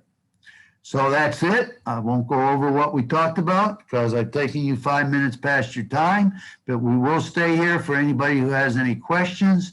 Hopefully, well, you got to come back tomorrow if you want to get your PDHs for the appropriate module or both of them. Hopefully this was beneficial to you, gave you stuff to think about, gave you some answers, but there's a lot more thinking than it is textbook answers. So with that said, again, we'll stay here. You want to put questions up, that's fine. Otherwise, see you tomorrow at some time. Matt, you want to say anything? Ollie? Just to say that we'll see the designers, the folks interested in the design module, again at 8:30 tomorrow morning, and folks who are interested in inspection and installation will be starting up at 1 p.m. Eastern for you. And Bill, there was a question in the chat box there from Jonathan Marston, if that's something you want to address today, or might be something you get to tomorrow. Well, let me find it here. Yep. Have to scroll up a little bit now. Above Stacy's. Nope, No. below that. Yeah, it came in at 12:19 if you see the times. Okay, let's see. Oh, sorry. It's not on That was mine. directly to me. That's why I can't see it. Okay, that may be me. All right, that's why. Okay, his question was, if time allows, could you briefly discuss some of the in-terminal definition combinations, such as 1, redirective, non-redirective, and 2, gating, non-gating? Sometimes the various combinations get confusing. Okay, Jonathan, you still there? Give me a yes. Let's see. Or anybody else who wants to know this terminology about gating, non-gating, which I just, okay, thanks, Jonathan. Briefly went over. Okay, I showed you the test for the terminal. I'm not going to bring it back up, but we had end-on hits that could either be 0 degrees or at an angle between 5 and 15. So we had 2 end-on hits. And we had another hit to determine where we had redirection. To be termed a non-gating terminal, okay? In order to get non-gating, typically you're paying big money for a crash cushion. The results of those 3 tests has to be at the 0 degree hit, you have to be captured in the system. For for a 15 degree hit, you have to be stopped from going beyond the system, essentially captured in the system. And the point of redirection, that BLON, has to be, the wording is essentially the whole length of the terminal must be redirecting. So you can have like maybe 1 or 2 feet, not the 3rd post or 16 feet. So to be non-gating, you have to satisfy those 3 criteria. All of your type 38s, your type 21s are gating, because even though at 0 degrees, you are captured in the system, if you hit it at 15 degrees, you would bust right on through it. And if you hit it 2 or 3 feet from the delineator, you're also going to bust right on through it. Hopefully that got all of the points you're asking about, Jonathan. If I didn't, shoot it up again.